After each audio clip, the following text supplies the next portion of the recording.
Hey everyone, welcome back to the channel. Today, we're rediving into one of the most fascinating and bizarre what-if scenarios in American history. Picture this.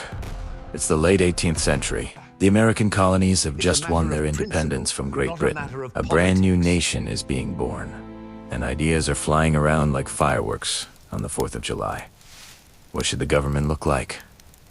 What rights should its citizens have? And, crucially, what language should this new country speak? Now, we all know the answer to that last one, right?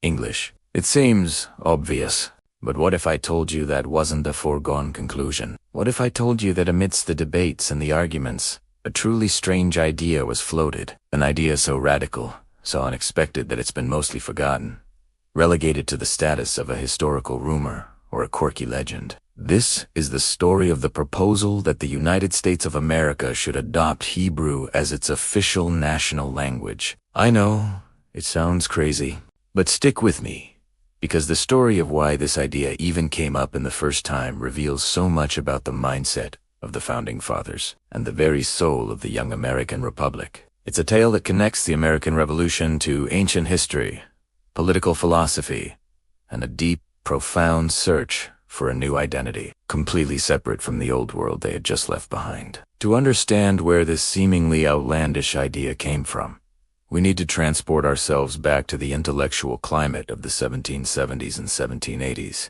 The leaders of the Revolution men, like Thomas Jefferson, John Adams, and Benjamin Franklin, weren't just soldiers and politicians.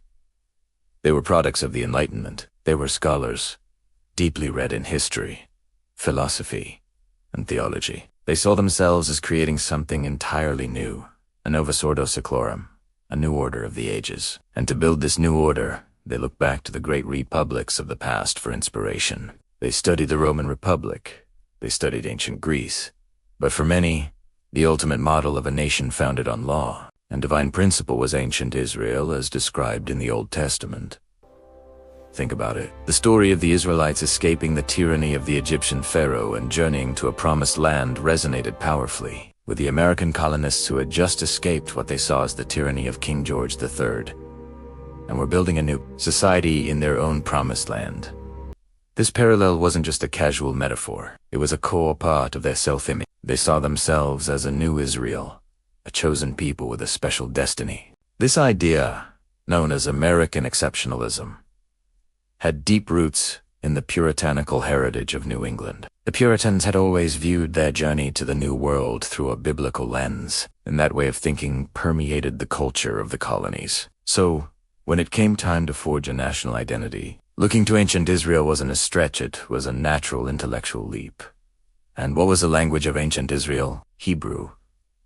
For many scholars of the time, Hebrew wasn't just another language. It was considered the lingua humana, the original language of humanity, spoken by Adam and Eve in the Garden of Eden before the fall of the Tower of Babel scattered humanity into linguistic confusion. To them, it was the language of God himself, the sacred tongue in which the Ten Commandments were written. By adopting Hebrew, America could, in a way, spiritually cleanse itself of its European past. It would be a powerful symbolic rejection of England, the language of their former oppressor, and a return to a purer, more righteous origin. The interest in Hebrew was more than just symbolic. The language was a major subject of study at the leading universities of the day. Harvard, Yale, Columbia, all of them had prominent scholars of Hebrew. In fact, at some of these institutions, proficiency in Hebrew was a graduation requirement. Students delivered commencement speeches in Hebrew. The Yale University seal,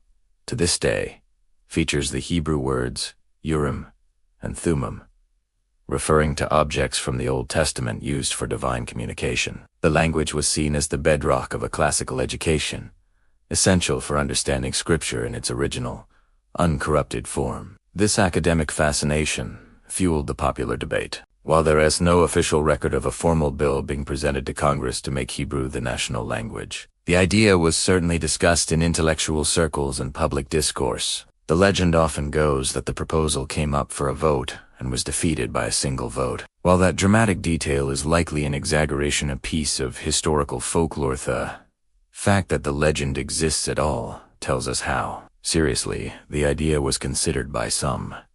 It wasn't a joke. It was a genuine reflection of the revolutionary desire for a radical break with the past. So, who were the main proponents of this idea? While we don't have a list of congressmen championing the cause, we can look at the influential figures who promoted Hebrew studies. People like Ezra Stiles, the president of Yale, was a passionate Hebraist who believed in the deep connection between the American experiment and biblical history. These educators and theologians saw the study of Hebrew as essential for building a moral and virtuous citizenry, which they believed was the foundation of a successful republic. For them, speaking the language of the Bible was a way to instill its values directly into the heart of the new nation. But of course, the idea faced enormous practical challenges. For one, almost nobody actually spoke Hebrew conversationally. It was a language of scholars and theologians, not of farmers, merchants, and artisans who made up the vast majority of the population. English was already the de facto language of business,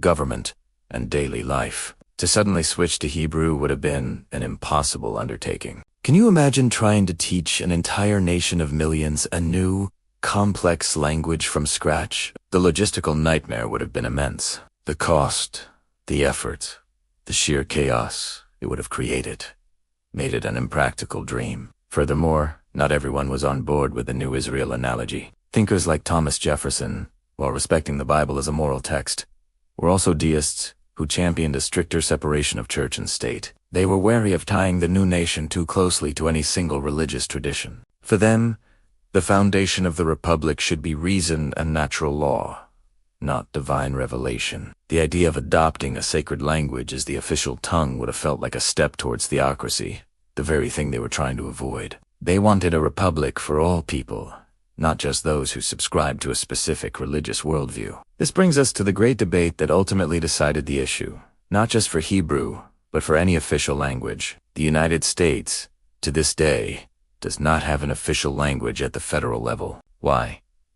Because the founders, in their wisdom, recognized that language is a powerful tool of both unity and division. Forcing a single language on a diverse population could alienate large groups of people. From the very beginning, America was a nation of immigrants. There were significant populations of German speakers in Pennsylvania, Dutch speakers in New York, and French speakers in Louisiana, not to mention the numerous Native American languages spoken across the continent. To declare one language official would have been to declare all others unofficial, creating a hierarchy and potentially marginalizing millions. The founders chose a path of linguistic liberty, allowing languages to thrive or fade naturally based on practical use. They trusted that English would prevail due to its established presence, but they didn't feel the need to legislate it. This decision was a testament to their belief in a pluralistic society, where unity came from shared ideals of freedom and democracy, not from linguistic or cultural conformity. So, the strange idea of America speaking Hebrew faded away. It remains a fascinating footnote in history, a testament to the revolutionary fervor and intellectual ambition of the founding era. It was an idea born from a deep desire to create a nation that was truly new,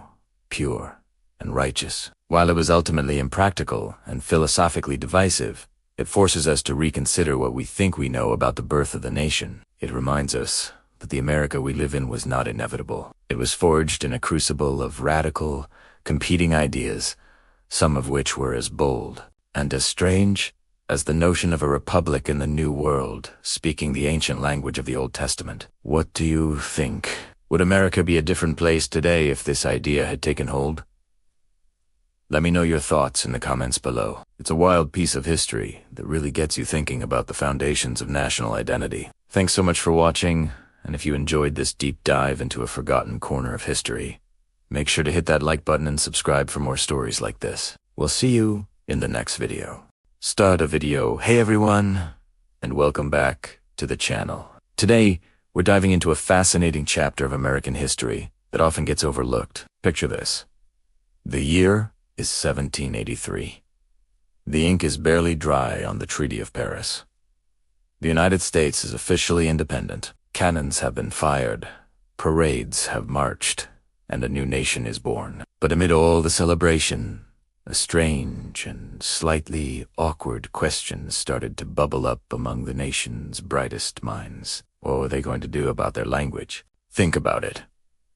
America had just fought a bloody 80-year war to free itself from British rule, to sever every political and economic tie with the crown. Yet, every single day, in their new Congress, in their town squares, in their homes, they were speaking the King's English. It was the language of the very empire they had just rejected. For some, this was a glaring contradiction, a leftover chain that still tethered them to their former masters. The question wasn't just academic. It was deeply tied to the new nation's identity. If America was truly going to be a new kind of country, a bold experiment in liberty, shouldn't it have a language that was just as new and revolutionary? This wasn't just a fringe idea. It was a serious debate that involved some of the most prominent figures of the era. One of the leading voices in this conversation was none other than John Adams, a founding father and future president. While serving as a diplomat in Europe, Adams wrote a letter to the President of Congress. He was amazed by the great European academies dedicated to preserving and perfecting their languages. The French had the Accademia, the Italians had the Accademia della Crusca. Adams felt the new United States was just as deserving of its own grand institution. He proposed the creation of an American Academy for refining, improving, and ascertaining the English language, not-the-side English language. Adams wasn't advocating for a completely new tongue. He was a pragmatist. He believed that English was already on its way to becoming a global language, and that it would be foolish for America to abandon it. Instead, he wanted to take ownership of it. He envisioned an academy that would regulate the American version of English, creating a standard that was pure, elegant, and, most importantly, American asterisk. It would be a symbol of cultural independence, to stand alongside their political independence. He wanted to make American English a respected and prestigious dialect, not just some backwater colonial variant. But Adams's proposal for a grand, government-sponsored language academy met with a very American response. Skepticism. Many of his contemporaries were deeply suspicious of any form of centralized authority, even a cultural one, an academy that dictated how people should speak and write. To them, it sounded a lot like the kind of top-down aristocratic control they had just fought a war to escape. The revolution was about individual liberty, and for many, that included the liberty to speak and write as they pleased. The idea of a language police, even a well-intentioned one, just didn't sit right. Congress quietly ignored Adams's proposal, and the idea of a federal language academy faded away. But the desire for a distinct American language didn't die with it. It just found a new, more quintessentially American champion. A man named Noah Webster. You probably know that name from the dictionary, and for good reason. Webster was a school teacher, a patriot, and a linguistic firebrand who was absolutely obsessed with the idea of creating a unique American cultural identity. He was young, ambitious, and he saw a linguistic declaration of independence as the next logical step for the new nation. Webster's vision was far more radical than Adams's. He didn't just want to refine English, he wanted to reform it. In 1789, he wrote, "As an independent nation, our honor requires us to have a system of our own, in language as well as government." He argued that America was a place of new landscapes, new technologies, and new political ideas, and it needed new words to describe them. He also believed that retaining British English, with all its class-based nuances and aristocratic pronunciations, was fundamentally, it was, in his words, a badge of slavery. So, what was his solution? A national language. He called it Federal English, that would be uniform across the United States. He believed this standardized American tongue would bind the diverse states together, fostering unity and a shared national character. And he wasn't just a theorist. He was a man of action. His plan was to achieve this not through a stuffy government academy, but through the education of children. He started by writing a speller. It wasn't just any speller. Officially titled the first part of the Grammatical Institute of the English Language, it quickly became known to millions of Americans as the blue-backed speller. This little book was a phenomenon. For over a century, it was the second best-selling book in America, topped only by the Bible. It taught generations of American children how to read, write, and, crucially, how to spell in a distinctly American way. This is where Webster's famous spelling reforms come in. He saw the illogical and often chaotic nature of English spelling as a relic of its messy, feudal past. He wanted to make it simpler, more logical, more phonetic, and more well-American. So, he systematically changed spellings. He lopped the U from words like color and honor to make color and honor. He changed the re at the end of words like theater and center to giving us theater and center. He dropped the final K from words like music and public. He simplified plow to plow and jail to jail. Each of these changes might seem small, but taken together, they were a radical act of cultural defiance. Every time a schoolchild spelled color without a U, they were participating in Webster's project of linguistic independence. He was, quite literally, rewriting the language to separate it from its British parent. These changes were designed to be practical and efficient, reflecting what he saw as the core values of the new republic. Webster's ambitions culminated in his magnum opus, the 1828 publication of an American dictionary of the English language. This was more than just a list of words. It was a cultural manifesto. Webster spent decades on it, even learning 26 other languages, including Old English and Sanskrit, to better understand the origins of words. His dictionary was revolutionary because it included thousands of words that were uniquely American. Words like skunk, squash, and hickory, borrowed from Native American languages. New coinages to describe American geography and politics, like prairie, lengthy, and presidential.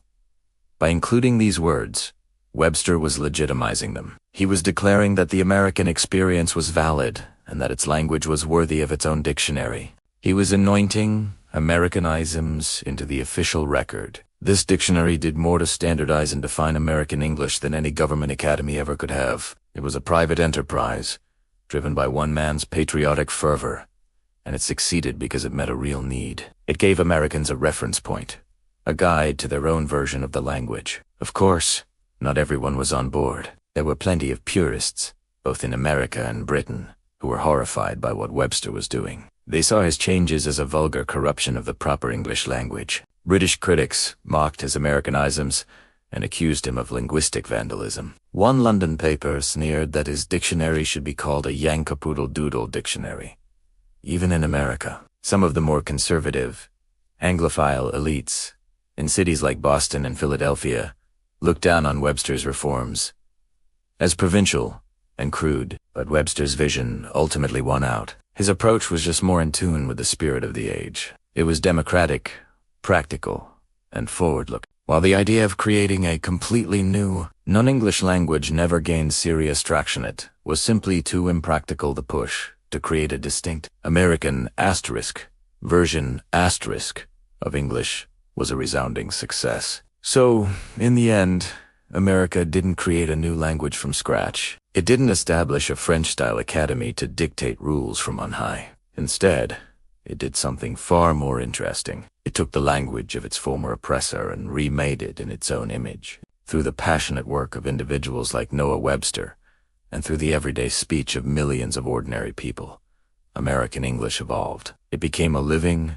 breathing reflection of the nation's unique identity, its democratic ideals, its pragmatism, and its incredible diversity. The story of America's language after the Revolution is a perfect example of how identity is forged. It's not just about flags and anthems. It's about the words we use every single day. The debate over whether to have a new tongue was really a debate about what it meant to be American. And the answer they settled on was not to reject the past entirely, but to adapt it, to innovate, and to build something new and uniquely their own. Thanks so much for watching. If you found this dive into linguistic history interesting, please give this video a thumbs up and consider subscribing to the channel for more stories like this. Let me know in the comments, what do you think, should a new nation have a new language? I'd love to hear your thoughts. Until next time. End of video. Did you know that in early America, the Bible wasn't just a religious text? It was a central pillar of society, shaping everything from laws and government to daily life and education. Welcome back to our journey through American history. Today, in Chapter 3, we're exploring the spiritual heart of the colonies. Imagine a time when almost every home, rich or poor, had a Bible. It was often the only book a family owned. This wasn't just for Sunday sermons. It was a source of comfort, a moral compass, and a shared cultural language that connected everyone. People didn't just read the Bible. They live Italiano. Its stories and teachings were woven into the very fabric of their conversations, their letters, and their understanding of the world. When they talked about justice, freedom, or their purpose, they often did so through the lens of biblical scripture. This deep connection to the Bible created a unique intellectual and spiritual environment. For many colonists, especially the Puritans in New England, life was a divine mission. They saw themselves as a city upon a hill, a phrase from the Bible, tasked with building a model society for the world to see. This belief fueled their drive, their resilience in the face of incredible hardship, and their commitment to community. Education, for instance, was paramount. Why? So that everyone, including children, could read the Bible for themselves and understand God's Word directly. This led to the founding of some of America's first schools and universities, like Harvard, initially established to train ministers. But their fascination didn't stop with the translations they had. There was a profound reverence for the original languages of the Scripture, especially Hebrew. To them, Hebrew was the language of the Old Testament, the very tongue that God used to speak to Moses. It held a kind of mystical, sacred power. This wasn't just a passing interest. It became a serious academic pursuit. Prominent ministers and scholars of the era, like Cotton Mather and Ezra Stiles, who later became the president of Yale, were dedicated Hebrew. They spent countless hours studying the complex grammar and vocabulary, believing that by getting closer to the original text, they were getting closer to the original divine truth. Think about that for a moment. At a time when survival was a daily struggle, these intellectual giants were poring over ancient texts. Ezra Stiles even made it a requirement for students at Yale to study Hebrew. He envisioned an America where leaders were not just politically savvy, but also biblically literate in the original languages. He even had a Hebrew phrase inscribed on the official seal of Yale: Urim and Thummim, mysterious objects from the Old Testament associated with divine guidance. This shows just how deeply this reverence for Hebrew was embedded in the highest levels of colonial society. It was seen as a key to unlocking a more profound understanding of their faith and their destiny. This fascination with Hebrew also seeped into the broader culture. You might find Hebrew letters on gravestones or in personal seals. There was a belief that understanding the holy language connected them to the ancient Israelites, the original chosen people, in their own struggles to build a new society and a new world. They saw parallels to the Israelites' journey to the Promised Land. This biblical narrative gave them a powerful framework for understanding their own experiences of exile, hardship, and hope for a divinely ordained future. It provided a sense of identity and purpose that was absolutely essential in forging a new nation. However, this religious fervor wasn't uniform across all colonies. While New England was dominated by the Puritan tradition, the middle colonies, like Pennsylvania, were a mosaic of different faiths. William Penn founded Pennsylvania as a holy experiment in religious tolerance. Here, Quakers lived alongside Lutherans, Mennonites, and many other groups who had fled persecution in Europe. This created a much more diverse and pluralistic society. In cities like Philadelphia, you wouldn't just hear one interpretation of the Bible, but many. This melting pot of beliefs fostered a spirit of debate and intellectual exchange that was different from the more rigid orthodoxy of the North. Meanwhile, the southern colonies had their own distinct religious character. The Anglican Church, or the Church of England, was the official, state-supported church in places like Virginia and the Carolinas. Here, religion was often more intertwined with social hierarchy and political power. While faith was still important, the passionate, personal intensity of the Puritans was often replaced by a more formal, structured approach to worship. The parish church was a center of community life, but it was also part of the established order, reinforcing the social status of the wealthy planter class. So, as you can see, while the Bible was a common thread, the way it was interpreted and lived out varied dramatically from region to region. These differences between Puritan, New England, the diverse, Middle colonies, and the Anglican South created distinct cultural identities that would shape the debates and compromises leading up to the American Revolution. The spiritual heart of the colonies was not a single, beating organ, but a complex system of interconnected chambers, each with its own rhythm and flow. And understanding this religious landscape is absolutely crucial to understanding the soul of early America. Thank you so much for joining me on this deep dive into the spiritual world of the colonies. It's a fascinating subject that reveals so much about who we are as a nation. If you enjoyed this video and learned something new, please give it a thumbs up. And do not forget to subscribe and hit that notification bell so you don't miss our next chapter. We'd love to have you with us as we continue our journey. See you next time. Picture this. It's the 1700s. Colonial America. The ink is still fresh on the ideas that would one day forge a new nation. What do you imagine the top students at places like Harvard, Yale, or Princeton are studying? Latin. Greek. Absolutely. But there's another language, one that might surprise you. That was considered essential for a truly educated mind. Hebrew, that's right.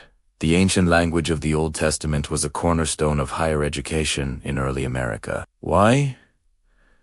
Well, it wasn't just about academic curiosity. For the scholars and ministers of the time, Hebrew was seen as something profound, something sacred. They believed it was the lingua Dei, the very language of God. It was considered the original, pure tongue given to humanity, the language in which God spoke to Adam, Noah, and Moses.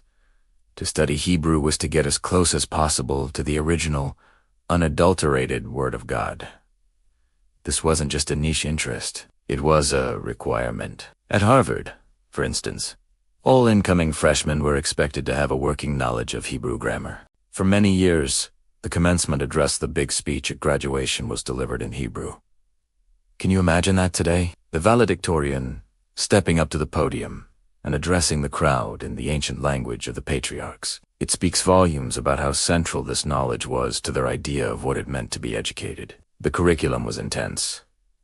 Students would spend hours poring over the Hebrew Bible, not with an English translation beside it, but engaging directly with the original text. They would parse verbs, analyze syntax, and debate the nuances of a single word. This wasn't just language learning. It was a deep spiritual and intellectual exercise. They believed that by reading the scriptures in their original form, they could uncover a deeper truth, a meaning that was inevitably lost in translation. This reverence for Hebrew trickled down from the ivory towers into daily life, especially for the intellectual elite. Early American ministers, many of whom were graduates of these very colleges, would sometimes sign their personal letters using Hebrew letters or a Hebrew phrase. It was a kind of intellectual signature, a subtle nod to their scholarly training and their shared understanding of the sacred tongue. It was a way of saying, we are part of a community that values the deepest roots of our faith. Think about the sheer dedication this required. There were no language apps, no online tutorials. Learning Hebrew meant sitting with a tutor or a professor with heavy, leather-bound books and handwritten notes. It meant memorizing an entirely new alphabet, learning to read from right to left, and wrapping your mind around a grammatical structure completely different from English. Yet, they did it. They did it because they believed it mattered profoundly. At Yale, its very seal tells this story. The seal, adopted in 1722, features an open book with the Hebrew words Urim v'Thumim. These words, found in the Old Testament, refer to objects used by the high priests to discern God's will. By inscribing them on their official seal, Yale was making a powerful statement. They were declaring their mission to be a place of seeking divine truth and wisdom, with Hebrew learning as a key to unlocking it. Princeton, then known as the College of New Jersey, followed a similar path. The great theologian Jonathan Edwards, who served as its third president, was a proficient Hebrew. He, like many of his contemporaries, saw the study of Hebrew not as an elective, but as an essential tool for any serious minister or theologian. How could one truly preach the Word of God without being able to read it as it was first written? This focus on Hebrew also reveals something fascinating about the colonial American mindset. They saw themselves as a new Israel, a chosen people in a new promised land. By embracing the language of ancient Israel, they were connecting their own story to the grand biblical narrative. They weren't just building a new society. They felt they were continuing a sacred history. Studying Hebrew was a way to spiritually and intellectually inhabit that identity. As the 18th century progressed, this intense focus began to wane. The Enlightenment brought new ideas, and the emphasis in education began to shift towards the sciences, modern languages, and political philosophy. The mandatory Hebrew requirements were eventually dropped, and it became a more specialized field of study, much like it is today. The idea of every graduate being a Hebrew scholar faded into history. But the legacy of this era is undeniable. It shaped the intellectual and spiritual foundations of the country's first universities. It produced a generation of leaders and ministers who engaged with their faith on a deeply textual level. And it left behind a fascinating chapter in American history, a time when the path to wisdom, for many, was paved with the ancient letters of the Hebrew alphabet. So, the next time you walk across the campus of one of these historic universities, take a moment, look at the old buildings, the seals, the mottos. You might just find a trace of this forgotten history, a Hebrew inscription on a library wall or a symbol on a gate. It is a quiet reminder of a time when learning this ancient language was not just an academic pursuit, but a sacred duty, a journey to the very source of wisdom itself. The echoes of those Hebrew lessons still resonate in the halls of American academia, a testament to a time when the language of the Old Testament was the key to understanding the world. Thank you so much for watching and journeying back in time with us. If you found this piece of hidden history as fascinating as I do, please hit that like button and subscribe for more deep dives into the stories that shaped our world. We'd love to have you as part of our community. Until next time. Have you ever wondered if America almost had a different official language? Forget English, Spanish, or French. We're talking about Hebrew. It sounds wild, right? But stick with me, because this story is a fascinating dive into the early days of the United States and the minds of some of its most influential thinkers. So, who are these guys pushing for Hebrew? The story often shines a spotlight on figures like Elias Boudinot and Ezra Stiles. Now, these weren't just random guys. Ezra Stiles, for instance, was the president of Yale University. Yes, asterisk, but asterisk Yale. He was a brilliant scholar, a true intellectual heavyweight of his time, and he was absolutely captivated by Hebrew. Why the fascination? For Stiles, Boudinot, and other scholars of the era, Hebrew wasn't just another language, it was asterisk. The asterisk language, they saw it as the original tongue of humanity, the language of the Old Testament, the very words God used to speak to Moses. In their eyes, it held a sacred, almost mystical quality. They believed it was the bedrock of Western civilization's moral and ethical code. Think about the context. The American Revolution had just ended. A new nation was being forged, and its leaders were grappling with huge questions. What kind of country would America be? What values would it stand for? They were looking for a solid foundation, something to build this new republic upon. And for some, that foundation was Hebrew. Ezra Stiles was so passionate about it that he made Hebrew a required subject for all freshmen at Yale. Can you imagine that today? He even had his diploma from Yale inscribed in Hebrew. He would correspond with Jewish scholars to deepen his understanding, and he delivered a commencement address in Hebrew. He truly believed that to understand the Bible fully, to grasp the moral principles that should guide the new nation, one had to go back to the source, to the original Hebrew text. Then there's Elias Boudinot. He was a president of the Continental Congress, a director of the U.S. Mint, and a congressman. He was deeply religious and wrote a book arguing that Native Americans were the descendants of the lost tribes of Israel. This theory, while now widely dismissed, shows just how deeply he connected the American continent with biblical history. For him, embracing Hebrew was a way of connecting America to a divine, historical narrative. It was about creating a new promised land. So, this wasn't just a quirky academic hobby. It was a serious intellectual and theological movement. These scholars argued that by adopting Hebrew, or at least by holding it in the highest esteem, America could anchor itself in a timeless moral tradition. They saw the ancient Israelites as a model for their own republic, a people who had escaped tyranny and established a society based on divine law. Sound familiar? The parallels to their own recent revolution were powerful and intentional. They believed English, while practical, was the language of their former oppressors. It was tied to a monarchy and a rigid class system they had just fought to escape. Hebrew, on the other hand, represented liberty, divine law, and a direct connection to the foundational principles of their faith. It was seen as pure, uncorrupted, and fundamentally Republican in spirit. The idea was to build a virtuous republic, and for these men, virtue was rooted in the Bible. By elevating Hebrew, they were symbolically declaring America, a nation under God, guided by the same principles that had guided the ancient Israelites. It was a bold statement about the kind of moral and spiritual identity they envisioned for the United States. Of course, we know how the story ends. The proposal to make Hebrew the official language never gained widespread traction. The practicalities of adopting a language spoken by so few were overwhelming. English was already the common tongue, the language of commerce, law, and everyday life. The idea was just too radical, too impractical for a young, sprawling nation trying to find its footing. But the fact that this conversation even happened is incredible. It reveals so much about the mindset of America's founding generation.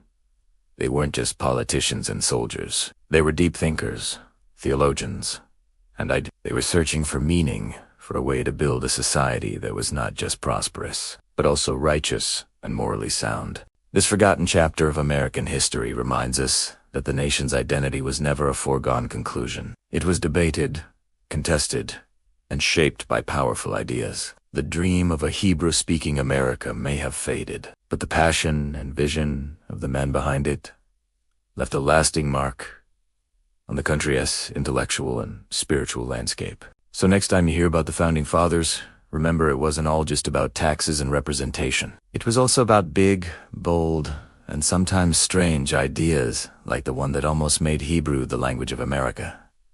What do you think? Would things be different today? Let me know in the comments. Thanks for watching, and if you enjoyed this little-known story from history, make sure to hit that like button and subscribe for more. We'll see you in the next video. Have you ever heard the story that the United States almost made Hebrew its official language? It's a wild tale, one that has circulated for centuries. The most common version goes something like this. Right after the American Revolution, in 1780, the Continental Congress held a vote. The proposal to adopt Hebrew as the official language of the new nation. The vote was supposedly incredibly close, with English winning by just a single vote. Some versions of the story even name the man who cast the deciding vote. Frederick Muhlenberg, the first Speaker of the House. It's a dramatic and intriguing story, isn't it? The idea of America as a new Israel, with a language rooted in ancient scripture, is powerful. But here's the thing. It's almost certainly not true. There is absolutely no record of any such vote or debate in the official journals of the Continental Congress. Historians have scoured the archives, looked through letters and diaries of the Founding Fathers, and there's just nothing there.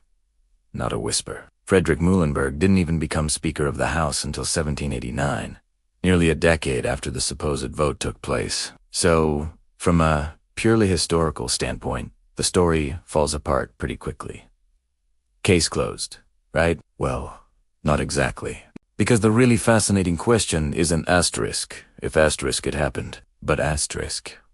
Why asterisk so many people believed it did, and why the story has survived for so long. The myth didn't just appear out of thin air. It grew from a very real and very deep cultural soil. To understand it, we have to travel back to the mindset of the early American colonists and revolutionaries. These weren't just political rebels. Many of them were deeply religious people, primarily Protestants, who saw their journey and their struggle through a biblical lens. For them, the Bible wasn't just a holy book. It was a guide to history, law, and morality.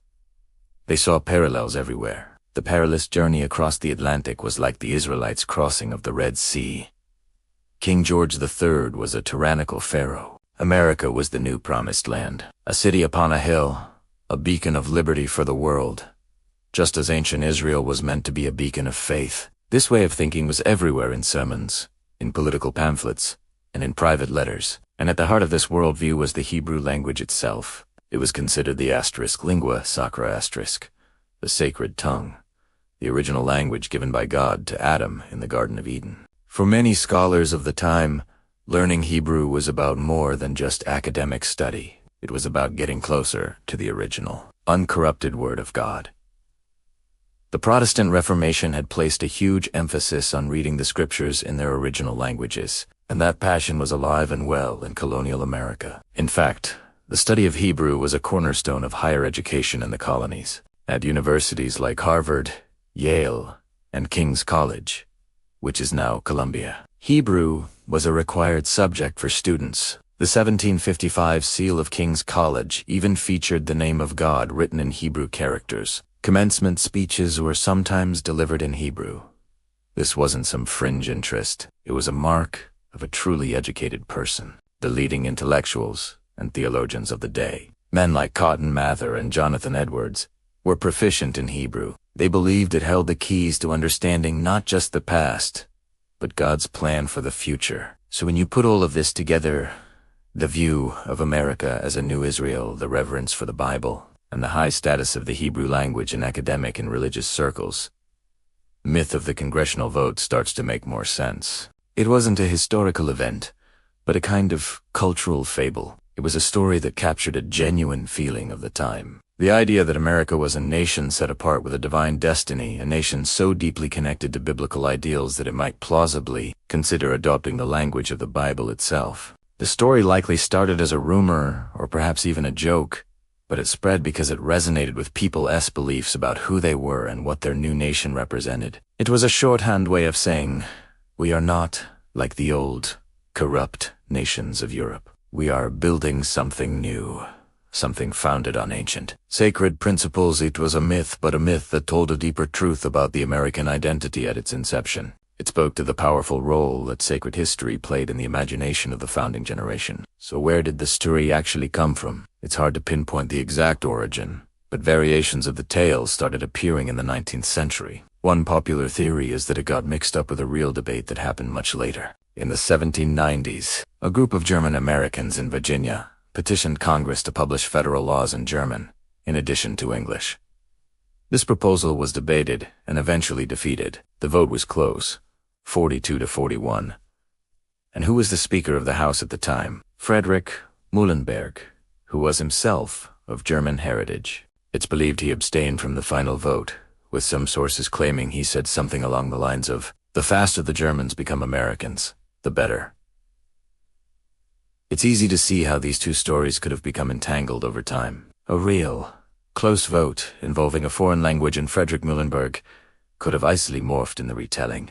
The German language was replaced with the more symbolically potent Hebrew language, and the debate was pushed back to the more mythic, foundational moment of the revolution. This is how folklore often works. So it takes a kernel of truth and embroiders it into a story that serves a greater cultural purpose. The endurance of this myth tells us something crucial. It shows us that for many early Americans, their national identity was inseparable from their religious identity. The line between the political and the sacred was blurred. They were founding a republic, yes, but they saw that republic as part of a grand, unfolding biblical drama. The myth of the Hebrew vote, false as it, he serves as a powerful reminder of that deep-seated belief. It is a window into a world where the idea of America speaking the language of the prophets didn't seem entirely out of the question. In the end, the story is a testament to the power of myth. History is what happened. Myth is what we tell ourselves about what happened. And sometimes, the myths we tell reveal just as much about us as the verifiable facts. The United States never voted to speak Hebrew, but for a long time, a lot of Americans loved the idea that they almost did. And that, in itself, is a story worth telling. Thank you so much for watching. If you found this dive into American history and myth as fascinating as I did, please give this video a like and consider subscribing for more stories that explore the hidden corners of the past. Let me know in the comments what other historical myths you'd like to see debunked. See you next time. Have you ever thought about what it truly means to be American? I mean, really thought about it. Imagine this. You've just won your independence. You've fought a revolution, shed blood, and broken away from a powerful empire. You're finally free to forge your own identity, create your own nation. But there's a catch. The language you use to declare your freedom, to write your new laws, to whisper your dreams, is the very language of the empire you just escaped. This wasn't just a small, insignificant detail for the first generation of Americans. It was a profound and deeply felt tension that pulsed beneath the surface of their new society. It was a question that echoed in the halls of government, in the pews of churches, and in the quiet solitude of personal letters. How do you build a new national identity? A unique American voice, when your primary tool for expression is a constant reminder of your colonial past? This is the story we're diving into today. The early, often clumsy, and utterly fascinating search for a national voice in the brand new United States. It's a tale of poets, politicians, lexicographers, and everyday people all grappling with this fundamental paradox. After the ink dried on the Declaration of Independence, the real work of cultural independence had only just begun. Think about the power of words. They shape our thoughts, define our communities, and tell our stories. For the revolutionaries, the English language was both a gift and a burden. It was the language of Shakespeare in the King James Bible, but it was also the language of King George III and parliamentary oppression. So, what were they to do? Invent a whole new language. Some people actually, half-jokingly, suggested it. Others proposed adopting French, the language of their revolutionary allies, or even Hebrew or Greek, the languages of classical democracy and religion. Of course, none of these radical ideas took hold. English was too deeply embedded. The practical solution was not to replace it, but to remake it, to mold it, shape it, and infuse it with the spirit of this new, experimental nation. This mission became a quiet, cultural revolution that unfolded in the decades following the political one. One of the most famous figures in this story is Noah Webster. Yes, the dictionary guy.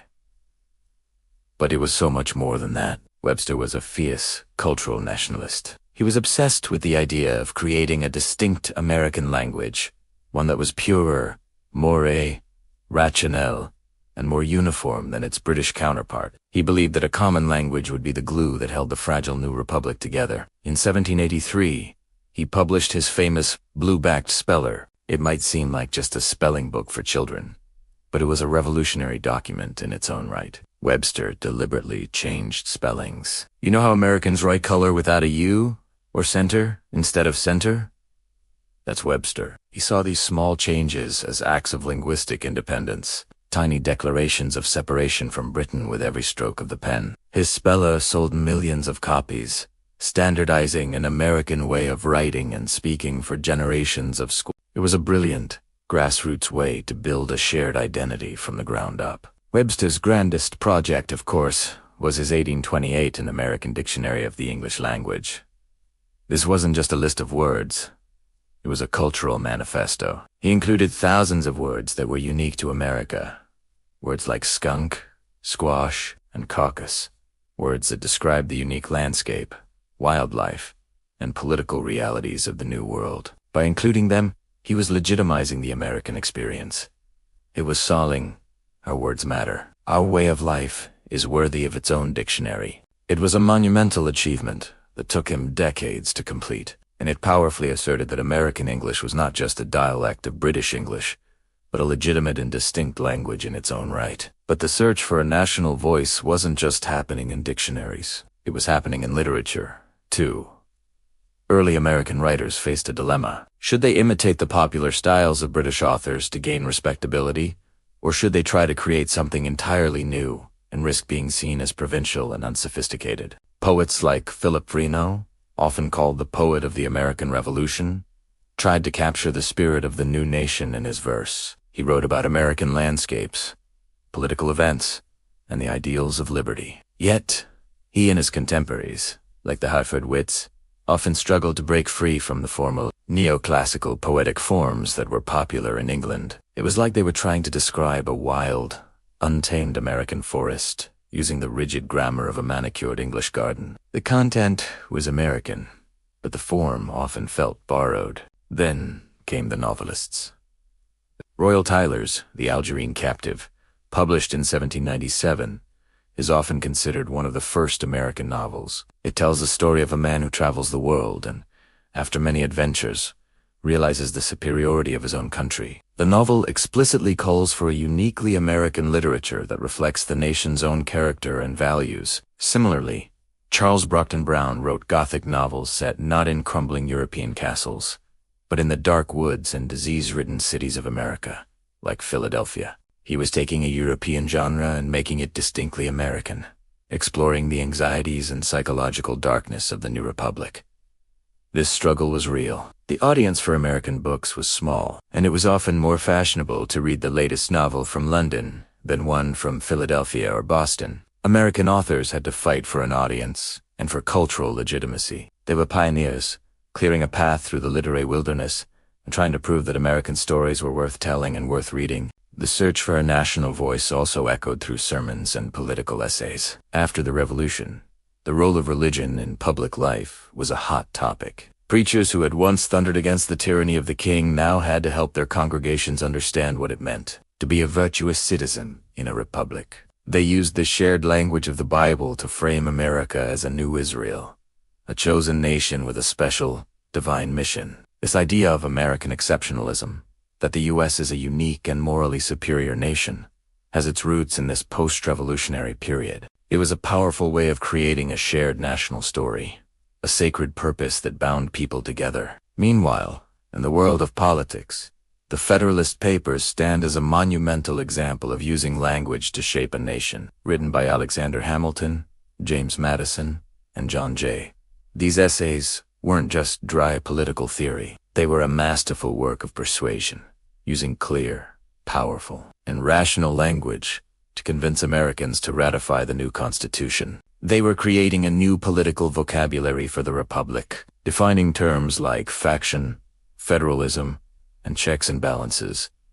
They were, in essence, writing the user manual for the United States. So, this quiet tension, this search for an American voice, wasn't happening in a vacuum. It was a widespread, multifaceted effort. It was Noah Webster standardizing spelling, Charles Brockden Brown finding horror in the American wilderness, and James Madison defining the very structure of the new government. Each, in their own way, was trying to answer that fundamental question.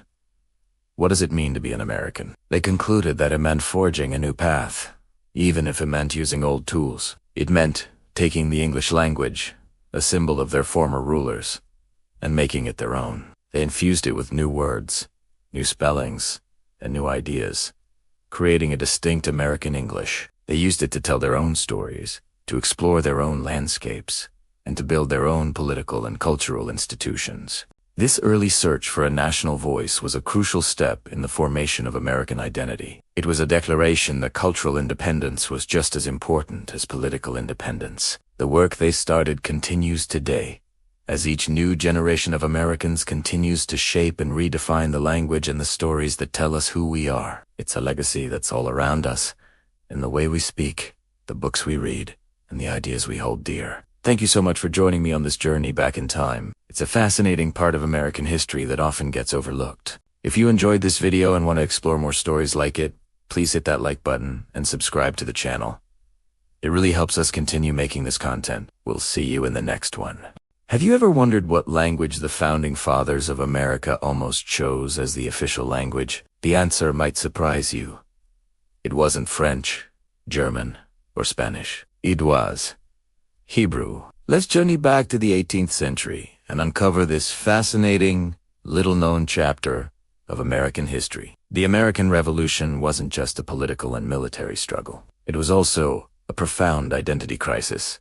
As the 13 colonies broke away from Great Britain, they weren't just severing ties with a king. They were forging a new identity. They needed a new story, a new set of symbols, a new way to understand themselves as a people. And where did many of them look for inspiration? The Bible. For many early Americans, particularly those with a strong Puritan or Protestant background, the story of their own journey to the New World mirrored the biblical narrative of the Israelites. They saw themselves as a new chosen people, escaping the perceived tyranny and corruption of the Egypt that was Old World Europe. They were crossing their own Red Sea, the vast Atlantic Ocean, to establish a new Jerusalem, a promised land of freedom and religious liberty. This wasn't just a casual comparison. It was a deep-seated belief that shaped their entire worldview. They saw divine providence in their struggles and triumphs. They believed they were on a mission from God to build a righteous society, a city upon a hill that would be a beacon to the rest of the world. This powerful narrative provided a sense of purpose and unity for a diverse group of colonists. So, how does Hebrew fit into all of this? Well, if you see yourselves as the new Israelites, what better language to symbolize your identity than the language of the original Israelites? Hebrew was seen as the asterisk, Lashon HaKadosh, asterisk, the Holy Tongue. It was the language of the Old Testament, the language of Moses, David, and the prophets. To adopt Hebrew, or at least to elevate it, was to directly connect their new American experiment with this ancient and sacred history. It was a powerful symbolic act of rebirth. By embracing Hebrew, they were signaling a complete break from the monarchical traditions of Europe and aligning themselves with a more ancient, divinely sanctioned model of a free people in a promised land. Think of it as a form of cultural and spiritual rebranding. They were saying, we are not simply transplanted Englishmen. We are a new people with a destiny intertwined with the grand narrative of human freedom that began long ago. This idea gained significant traction in intellectual and academic circles. At the time, universities like Harvard, Yale, and Columbia made Hebrew a required subject for students. You couldn't graduate from Harvard in the 17th and 18th centuries without studying Hebrew grammar. The first book, printed in the colonies, the Bedtime book, even contained transliterated Hebrew characters. The language was held in incredibly high esteem. There's a persistent story, which is likely more legend than fact, that Hebrew came within one vote of becoming the official language of the United States at the Continental Congress. While historical evidence for this specific vote is scarce, the very existence of the legend tells us how seriously the idea was considered. It shows the depth of this cultural connection to the biblical narrative. The founders were actively debating what it meant to be American, and for a significant number of them, Hebrew was a central part of that conversation. Elias Boudinot, a president of the Continental Congress, was a prominent advocate for this idea. He was a scholar who believed that Native Americans were descendants of the lost tribes of Israel, a common theory at the time. For him, adopting Hebrew would be a way to symbolically bridge the gap between the new settlers and the continent's original inhabitants, uniting them all under one ancient, sacred linguistic umbrella. This fascination with Hebrew also represented a return to the sources, a key principle of the Protestant Reformation and the Renaissance. Scholars wanted to read the Bible in its original language, untainted by centuries of translation and interpretation. By learning Hebrew, they felt they were getting closer to the authentic Word of God, and by extension, to the foundational principles upon which they wanted to build their new nation: justice, liberty, and covenant. Imagine the symbolism: a new nation, founded on principles of liberty, speaking the language of the first people to receive laws that established a society of equals under God, not under a king. It was a radical statement. It was a declaration that their rights came not from a monarch, but from a higher, more ancient authority. The very letters of the Hebrew alphabet on their official documents would have been a constant reminder of this foundational belief. Of course, practicality eventually won out. English was the language spoken by the majority of the population, the language of commerce, and the language of their legal traditions. The idea of miseducating an entire nation in a completely different and difficult language was simply not feasible. The push for Hebrew remained largely symbolic, an intellectual and spiritual aspiration rather than a practical proposal. But the story doesn't end there. The influence of this Hebraic mindset continued to shape American culture. The names of our towns and city: Salem, Bethlehem, Canaan, Sinai, scattered across the map, testaments to this early identification with the biblical land. The concepts of a covenant with God, of being a chosen people with a unique destiny, became woven into the fabric of American civil religion and the idea of American So, while we speak English today, this forgotten chapter reminds us of the profound spiritual and symbolic currents that flowed beneath the surface of the American Revolution. The desire to adopt Hebrew was more than just a quirky historical footnote. It was a window into the soul of a new nation, searching for its identity. It was a powerful symbol of rebirth, an attempt to connect a fledgling republic in the New World to an ancient promise of freedom in a promised land. It shows how deeply the founders looked to the past to build a radical new future. Thanks for joining me on this deep dive into a fascinating piece of American history. If you enjoyed this, please give it a thumbs up. And do you won't forget to subscribe and hit that notification bell so you won't miss our next exploration. See you in the next video. Ever walked into an old church or flipped through a centuries-old book and seen inscriptions in a language you didn't recognize? You might assume it's Latin, and often you'd be right. But what if I told you that in colonial America, another ancient language held a place of profound reverence, a language that ministers believed was the very voice of God? Today, we're journeying back to a time when sermons echoed not just with King James English, but with the powerful, ancient sounds of Hebrew. Let's set the scene. It's the 17th and 18th centuries in the American colonies. Life is hard, faith is central, and the local minister is often the most educated person in town. These ministers weren't just spiritual guides, they were scholars, and their most prized subject of study was the Bible. But they weren't content with just reading the English translation. They believed that to truly understand God's Word, they had to get as close to the source as possible. For the Old Testament, that source was Hebrew. For colonial ministers, Hebrew wasn't just another subject like Greek or Latin.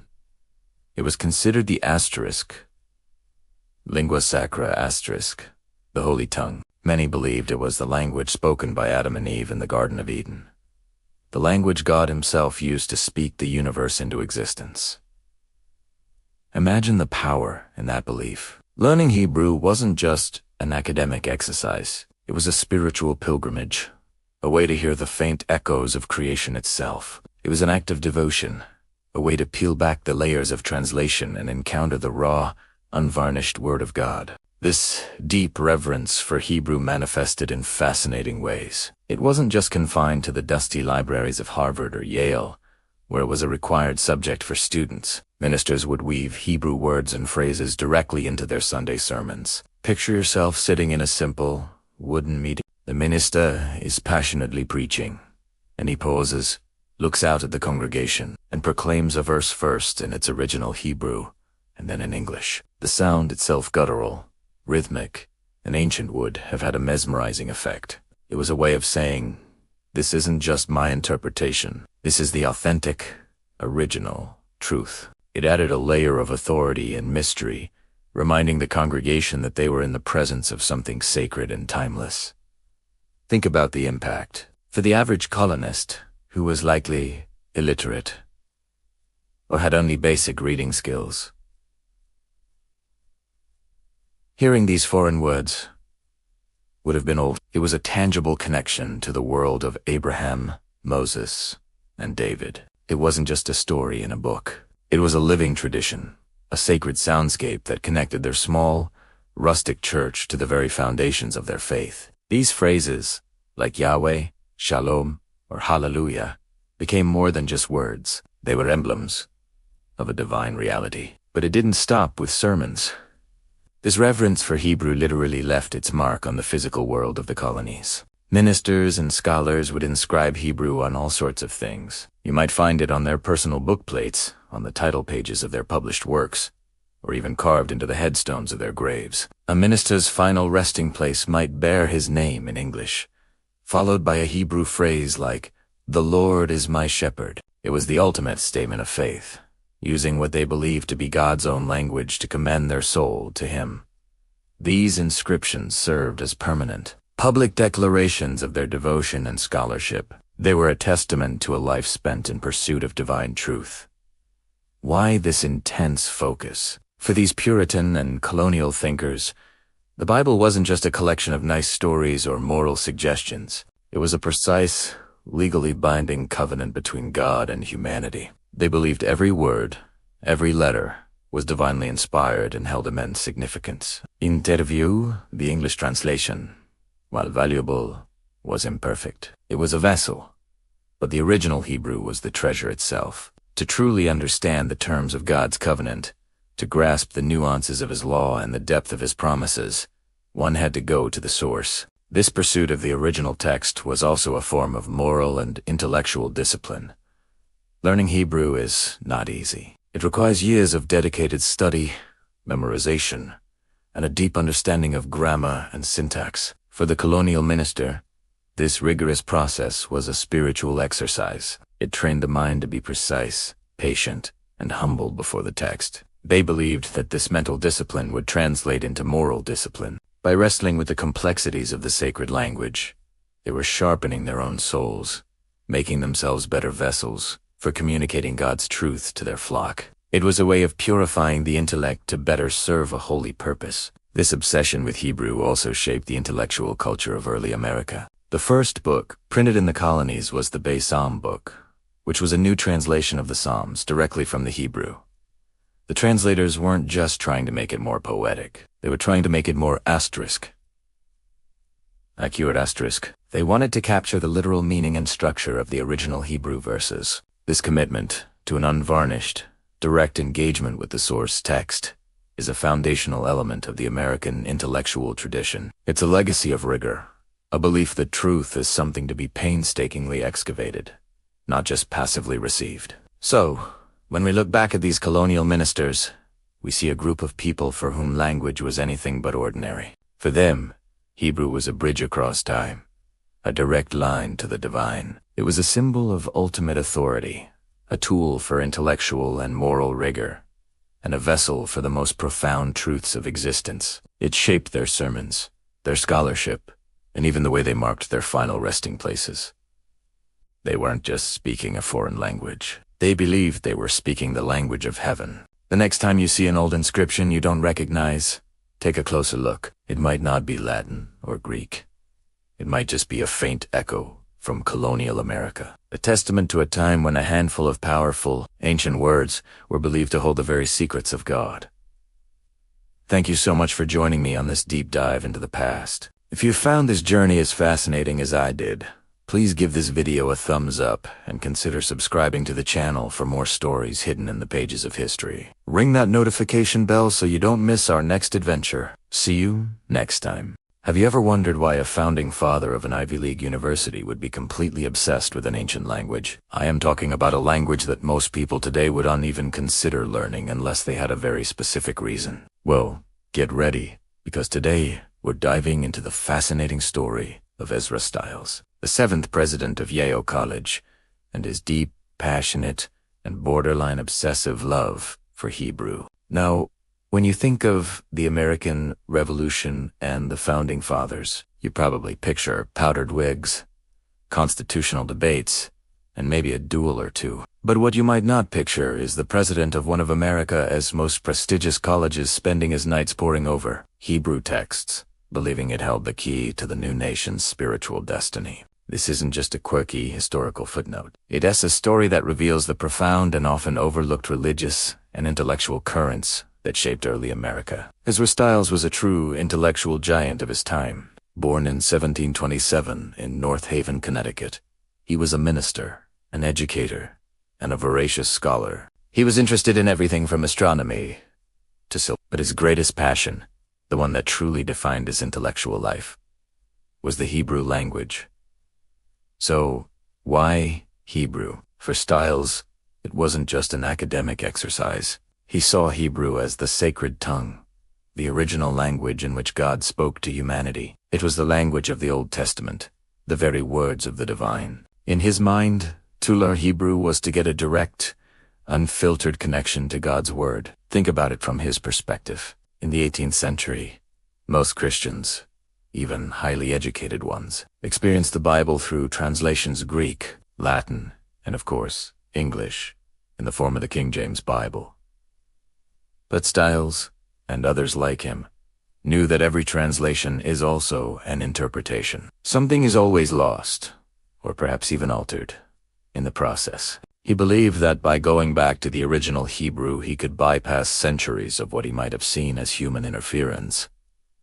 The layers of interpretation added by empires and church hierarchies from the Roman Empire to the Church of England. For a new nation defining itself in opposition to the British Empire, this idea was incredibly powerful. It was a form of intellectual and spiritual independence. When Stiles became the president of Yale in 1778, right in the middle of the Revolutionary War, He brought this passion with him and made it a core part of the Yale experience. He didn't just suggest that students learn Hebrew. He made it a requirement for all freshmen. Imagine being a teenager arriving at college, ready to study the classics, and your president tells you that your first task is to master the Hebrew alphabet and grammar. He didn't just delegate this task either. Stiles often taught the Hebrew classes himself. He even designed and had his own Hebrew grammar textbook printed just for his students. He was that dedicated. His personal diaries are a treasure trove for understanding this obsession. They are filled with entries written in Hebrew, detailed notes on scriptural passages, and even charts where he meticulously tried to calculate the population of the ancient world based on biblical genealogies. He corresponded with Jewish rabbis and scholars, a rare and progressive act for a Christian minister of his time, seeking their insights into the language and its traditions. One of his most famous intellectual partners was Rabbi Chaim Isaac Carrigal of Hebron, who visited Newport, Rhode Island. Stiles and Carrigal formed a deep friendship, spending hours discussing theology, philosophy, and of course, the intricacies of Hebrew and Aramaic. This relationship gave Stiles a living connection to the Jewish tradition that he so deeply admired for preserving the sacred language. So, what was the bigger picture for Stiles? He had a grand vision. He believed that America was a new Israel, a chosen nation with a divine mission. By embedding the study of Hebrew into the education of its future leaders, the ministers, lawyers, and statesmen graduating from Yale, he hoped to infuse the new republic with the moral and spiritual purity of ancient Israel. He wanted America's leaders to be able to read God's law in its original form, to guide the nation according to a divine blueprint, free from the corrupting influences of the old world. He even designed the official seal of Yale, which still includes the Hebrew words Urim and Thummim, a reference to sacred objects from the Old Testament used to discern God's will. That's how central this was to his identity and his vision for Yale. But how did the students feel about this? Well, as you might imagine, not all of them shared his enthusiasm. For many 18th century college boys, mandatory Hebrew was probably about as popular as mandatory calculus is for some students today. There are records of students complaining about the difficulty of the language and questioning its relevance. Te kayed it a dead language, and found the requirement to be a form of drudgery. In fact, after Stiles's death in 1795, the Hebrew requirement at Yale was quickly dropped. The intellectual winds were shifting. The Enlightenment's emphasis on reason and a more secular approach to education began to take precedence over the Puritan-era focus on biblical languages. Despite the eventual decline of his Hebrew curriculum, Stiles's legacy is a powerful reminder of a different vision for America. His obsession wasn't just an eccentric hobby. It was a deeply held belief that the spiritual health of the nation depended on a direct, unmediated connection to sacred texts. He saw the new American Republic not just as a political experiment, but as a theological one. Learning Hebrew was a way to ensure that the nation's foundation was built not on the shifting sands of human politics, but on the eternal rock of God's Word. His story challenges us to think about the sources of our own national identity. It reminds us that early America was a far more religiously complex and intellectually diverse place than we often remember. It was a place where the president of a major university could believe, with all his heart, that the key to the future lay hidden within the ancient letters of the Hebrew alphabet. Ezra Stiles's dream of a Hebrew-literate republic may not have come to pass, but his passionate quest for knowledge and spiritual truth continues to be a fascinating and inspiring chapter in the American story. Thanks so much for watching. It's these kinds of hidden histories that really bring the past to life, don't you think? If you enjoyed this deep dive, please give this video a thumbs up and hit that subscribe button so you don't miss our next exploration. We'd love to have you as part of our community. See you in the next video. Have you ever heard that America almost made Hebrew its official language? It's a wild story, right? The tale goes that right after the Revolution, the Continental Congress held a vote, and English only squeaked by with a single vote over Hebrew. It sounds almost unbelievable. And spoiler alert, it is. But what's truly fascinating is whether it happened, it didn't. But how this incredible myth took on a life of its own and spread like wildfire for centuries. Today, we're diving deep into the bizarre journey of one of America's most persistent historical legends. How did a complete fabrication become a staple of classroom chatter and trivia nights? Let's unravel the mystery. The story begins in the fertile ground of post-revolutionary America. It was a time of immense change and nation-building. People were asking fundamental questions. Who are we?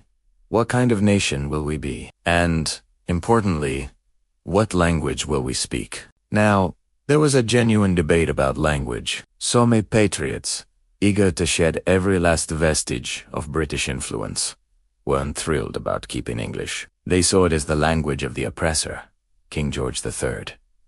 So, what were the alternatives? French was a popular contender, thanks to our crucial alliance with France during the war. German was another, given the large population of German-speaking immigrants, especially in Pennsylvania. But Hebrew? Where did that even come from? The connection to Hebrew wasn't entirely out of the blue. The American colonists, particularly the Puritans, had a deep fascination with the Old Testament. They saw their journey to the New World as a modern-day exodus, escaping the Pharaoh of England to build a new Jerusalem. They studied Hebrew in colleges like Harvard and Yale, viewing it as the original, divine language given by God. This intellectual and religious reverence for Hebrew created a cultural backdrop where the idea of adopting it, while extreme, wasn't completely unimaginable to some. It tapped into this powerful sense of American exceptionalism and divine destiny. The founders were drawing on Greek democracy, Roman republicanism, and Enlightenment philosophy, but their moral and spiritual compass was often pointed towards the narratives of ancient Israel. So, the seed was planted in very fertile soil. The first whispers of the legend started appearing not in official records, but in the media of the day, newspapers and pamphlets. Sometime in the late 18th or early 19th century, an anonymous story began to circulate. It described a heated debate in the Continental Congress. The specifics would change with each retelling, but the core elements remained the same. A proposal was made to adopt Hebrew. A vote was taken, and it failed by the slimmest of margins, just one vote. One of the earliest known printings was in 1820, but the story likely circulated orally even before that. It was the perfect piece of gossip. Dramatic, surprising, and just plausible enough to be believed. Newspapers back then were not the bastions of fact-checking we expect today. They often printed sensational stories, rumors, and tall tales right alongside actual news. The Hebrew proposal story was pure journalistic gold. One key figure often dragged into this myth is Frederick Muhlenberg, the first Speaker of the House of Representatives. A different, but related, legend claims that a German-American from Pennsylvania cast the deciding vote that prevented German from becoming the official language. This story, also false, often gets tangled up with the Hebrew legend. The supposed quote attributed to Muhlenberg is, "The more languages a person knows, the more of a person they are." In the German version of the myth, he supposedly said it's best to let things be, rather than force an official language. These two myths, the German language myth and the Hebrew language myth, started to merge and reinforce each other. If people could believe a vote on German nearly passed, why not Hebrew? The legends fed off each other's credibility, creating a super myth that was even harder to debunk. As the 19th century rolled on, the story solidified its place in American folklore. It was repeated in community gatherings, written about in local papers, and passed down from one generation to the next. It was a piece of trivia that made the founding of the nation seem even more dramatic and precarious. Imagine the entire linguistic future of the United States hanging by a single vote. It was a story that added a layer of almost biblical drama to the nation's origin story. And because it was never in any official congressional record, because it never happened, it was impossible to definitively disprove with a single document. Its absence from the record,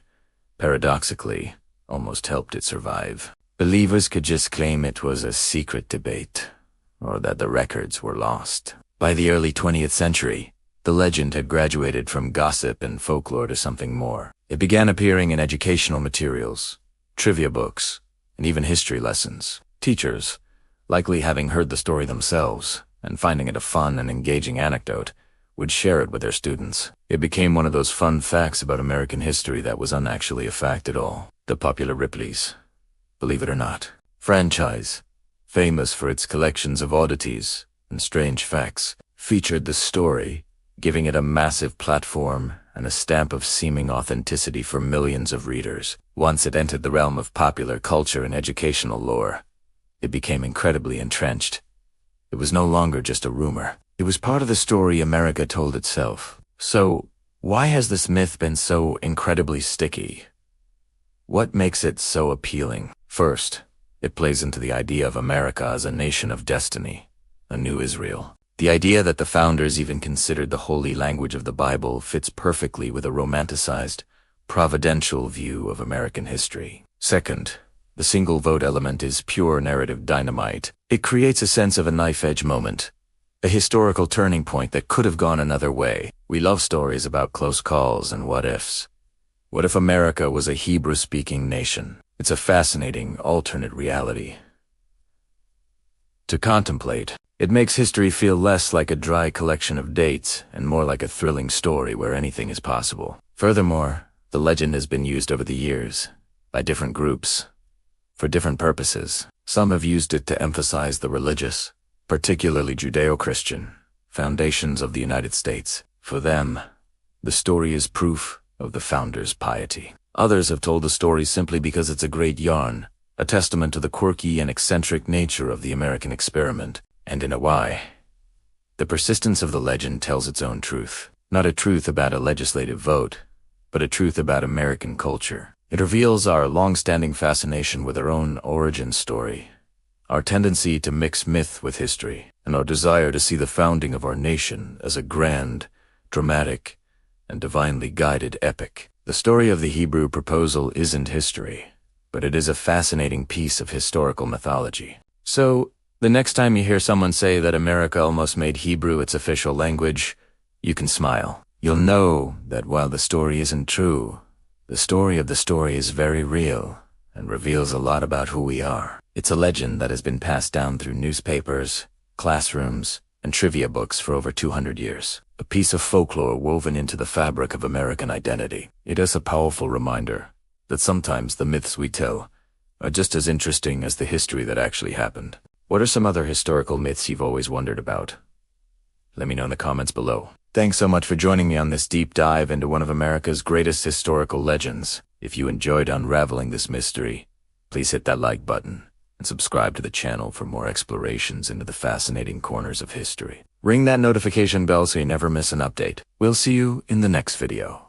Have you ever heard the one about how German almost became the official language of the United States, losing by just a single vote? It's a fascinating story, a real what-if of history that gets told and retold. It usually involves a man named Frederick Muhlenberg, the first Speaker of the House, supposedly casting the deciding vote against German. This tale has been around for centuries, a classic piece of American folklore. It speaks to the deep German roots in American culture and the anxieties of a young nation trying to figure out its own identity. It's a story that makes you think about how Esley's history could have been different. But what if I told you the story you behud ice and tea quite the full picture? What if the dramatic single-vote showdown never actually happened? Today, we're diving deep into the archives. We are going to peel back the layers of this persistent myth and look at what the historical records actually show. This is chapter 12 of our journey, and it's all about separating fact from folklore. So, grab your metaphorical magnifying glass, because we're about to become historical detectives. When historians and researchers decided to track down the evidence for this famous vote, they expected to find a dramatic entry in the congressional records. They searched for the bill, the motion, the official minutes of a debate that would have changed the course of American history. And what did they find? Nothing. Absolutely nothing. There was no official vote in Congress to make German the national language. There was no single, tie-breaking decision by Frederick Muhlenberg. The entire centerpiece of the legend, the nail-bite, down-tooth wire vote simply doesn't exist in the official archives.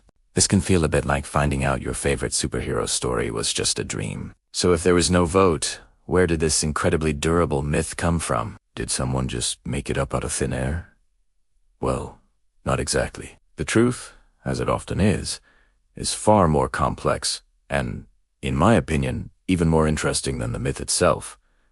The legend isn't a complete fabrication. It's more like a distorted echo of a very real and very passionate historical moment. It is a story that grew out of a genuine conflict and debate that was happening in the early days of the United States. To find the real story, we have to go back to 1794.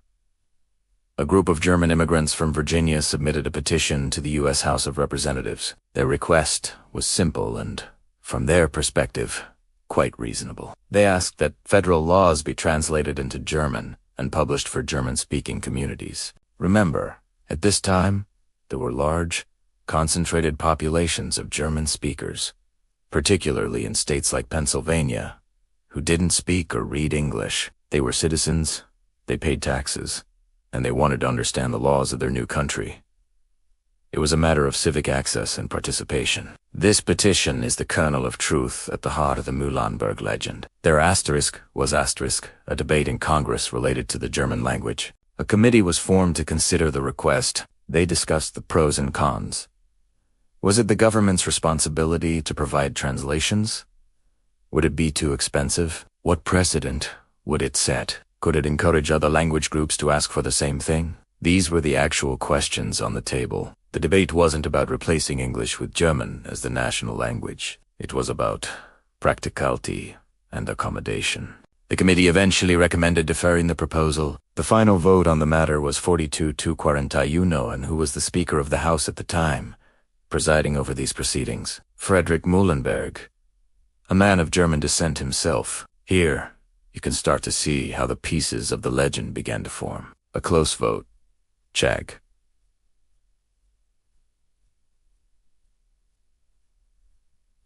A prominent German-American figure. Check. A debate involving the German language. Check. But notice the details.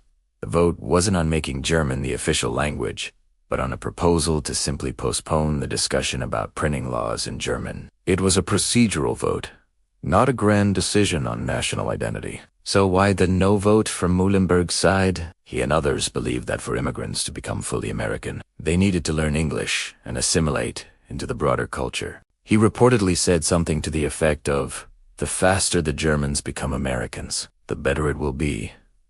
This wasn't a rejection of his heritage, but a statement about his vision for a unified nation, bound by a common language. Over time, memory and rumor twisted this complex reality. A 42-41 vote to postpone a petition about translations morphed into a dramatic single-vote loss for German as the official language. Muhlenberg's stance on assimilation was recast as a betrayal, the deciding vote that sealed the linguistic fate of the nation.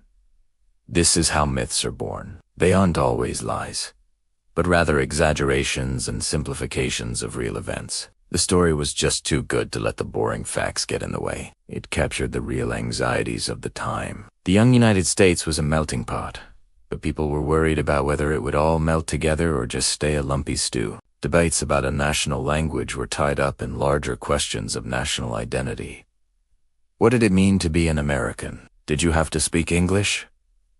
Could the nation sustain multiple languages and cultures without fracturing? These weren't just abstract questions. The country was full of immigrants from all over Europe. You had German, Dutch, French, and Spanish speakers living alongside English speakers. The debate recorded in the archives, even if it wasn't about an official language, shows a nation grappling with its own multicultural reality right from the very beginning. The passion was real. The concerns were real. The close division in Congress on a related issue was real. The legend, in a way, became a powerful symbol for these very real historical tensions. It's a story that encapsulates the ongoing American conversation about unity, diversity, and what it takes to build a single nation out of many peoples. So, while the records show no grand vote on an official language, they reveal something just as important: a snapshot of a nation in the process of defining itself. They show passionate debates, not just about language, but about symbols, identity, and the very character of the new republic. The myth of the German language vote might be historically inaccurate, but its enduring popularity tells us a lot about the questions Americans have been asking themselves for over 200 years. It's a reminder that history isn't just a collection of dates and votes. It's the story of people, their hopes, their fears, and the powerful legends they create to make sense of it all. Thank you so much for joining me on this deep dive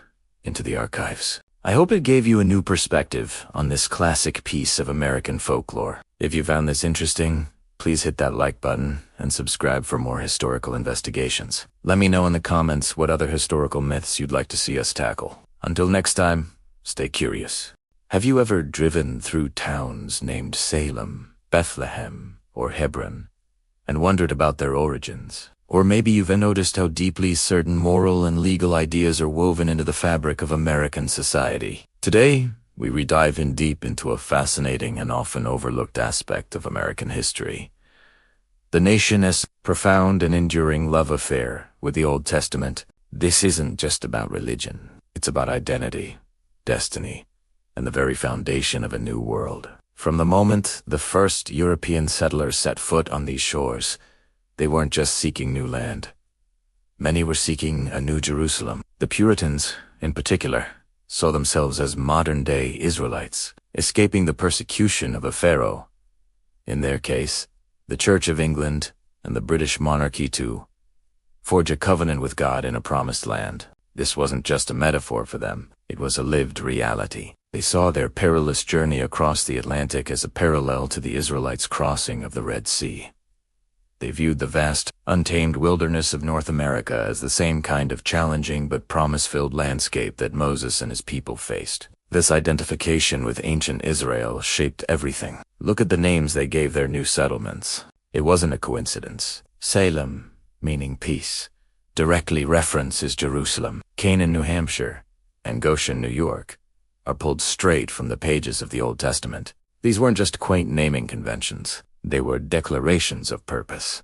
By naming their towns after these holy sites, they were physically and spiritually mapping their new world onto the sacred geography of the Bible. They believed they were continuing the biblical story, tasked with building a city upon a hill, a beacon of righteousness for the rest of the world to see, a concept famously articulated by John Winthrop. This profound connection went far beyond just names on a map. It fundamentally shaped early American law and governance. The legal codes of colonies like Massachusetts Bay and New Haven were heavily influenced by the Mosaic law found in books like Exodus, Leviticus, and Deuteronomy. While they didn't adopt every single law wholesale, the principles were clear. Concepts of justice, community responsibility, and moral conduct were drawn directly from these ancient texts. The idea of a government based on a covenant and agreement between the rulers and the ruled, with God as the ultimate witness and authority, is a direct echo of the covenants made between God and the people of Israel. This biblical blueprint provided a framework for creating a society they believed was ordained by God,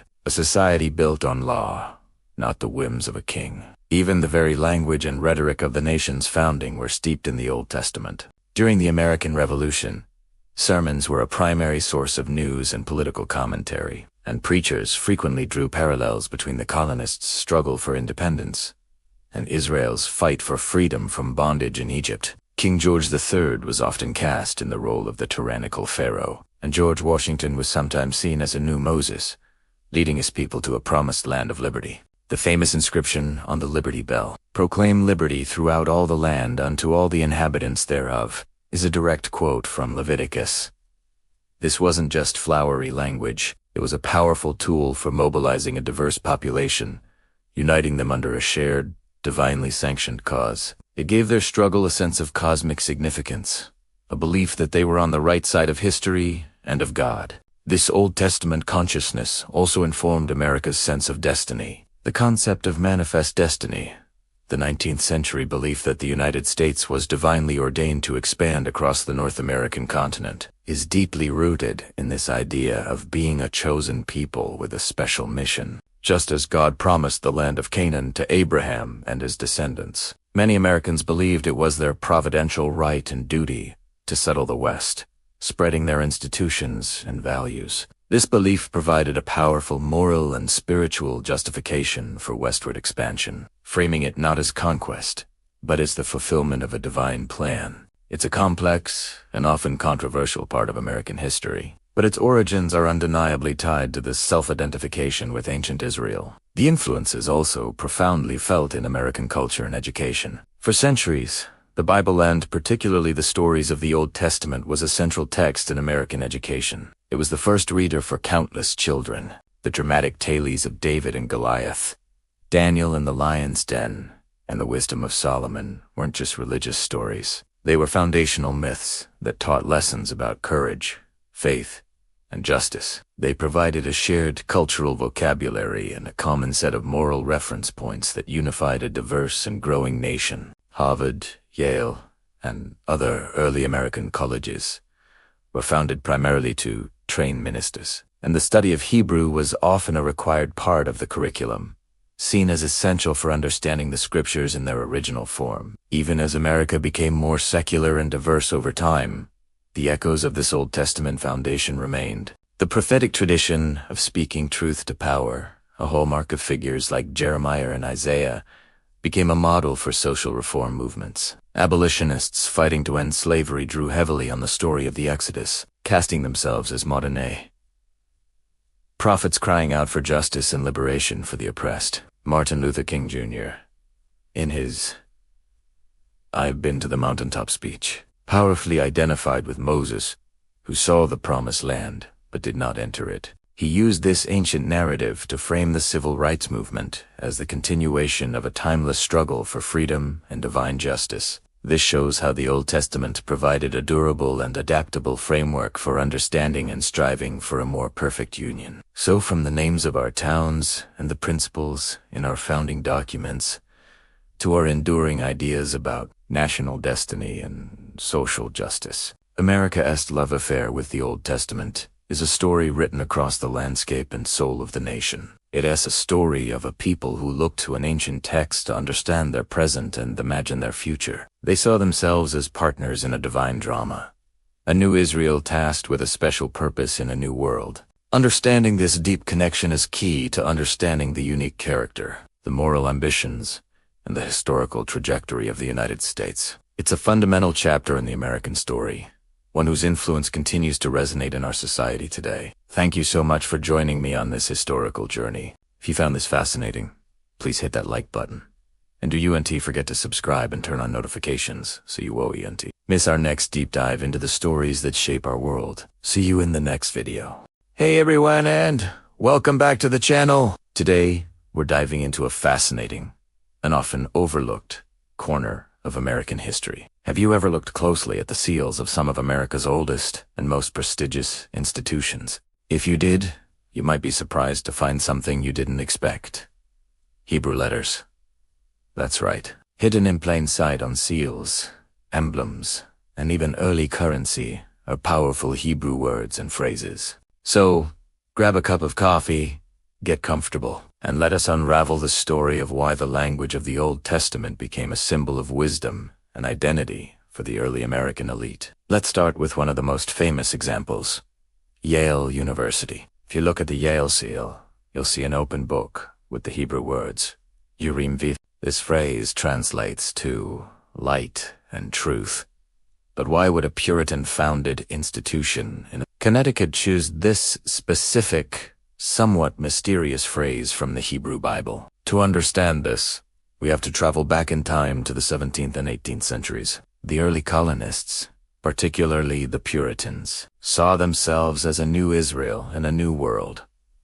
They drew immense inspiration from the stories of the ancient Israelites, viewing their journey across the Atlantic as a modern-day exodus to a promised land. For them, the Hebrew language wasn't just an ancient tongue. It was the original language of God, the language of creation and divine revelation. Learning Hebrew was seen as a way to access the purest form of Scripture, untainted by layers of Greek and Latin translation. At Harvard, Yale, and other early colleges, Hebrew was a required subject for students, considered just as essential as Latin and Greek. It was the key to unlocking the ultimate source of wisdom and truth. The Urim and Thummim were objects mentioned in the Bible, associated with the high priest and used for divine consultation. By placing these words on their seal, Yale's founders were making a powerful statement. They were declaring that their institution was a place dedicated to seeking divine light and ultimate truth, directly from the source. It was a bold claim of intellectual and spiritual legitimacy.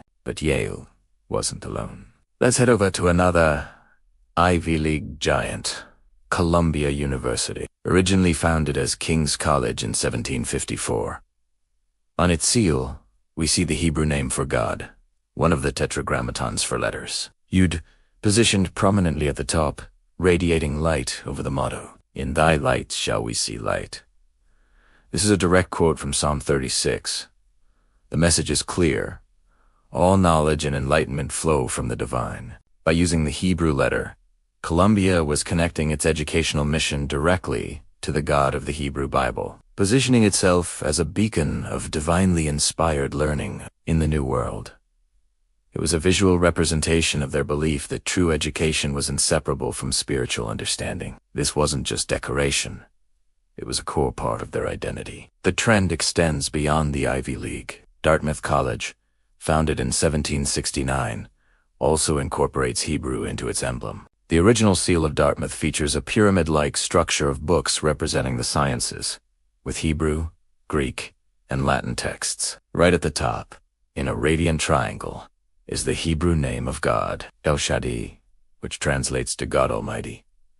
This again reinforces the idea that all fields of knowledge, all the artes liberales, are ultimately under the purview of the divine. The founders believed that faith and reason were not in conflict, but were two sides of the same coin, both leading to a deeper understanding of God's creation. The use of Hebrew was a declaration that their pursuit of knowledge was a sacred endeavor, blessed and guided by the Almighty. It's fascinating to see how widespread this practice was. Even the very first design proposed for the Great Seal of the United States in 1776, suggested by a committee including Benjamin Franklin, Thomas Jefferson, and John Adams, was steeped in this tradition. Their proposed design depicted the Israelites crossing the Red Sea, with Pharaoh's army being overwhelmed by the waters. The motto they chose was, "Rebellion to tyrants is obedience to God." Although this design was ultimately rejected, it shows how deeply the narrative of the Exodus and the imagery of the Hebrew Bible resonated with the nation's founders. They saw their own struggle for independence against the British Empire as a modern parallel to the Israelites' escape from Egyptian bondage.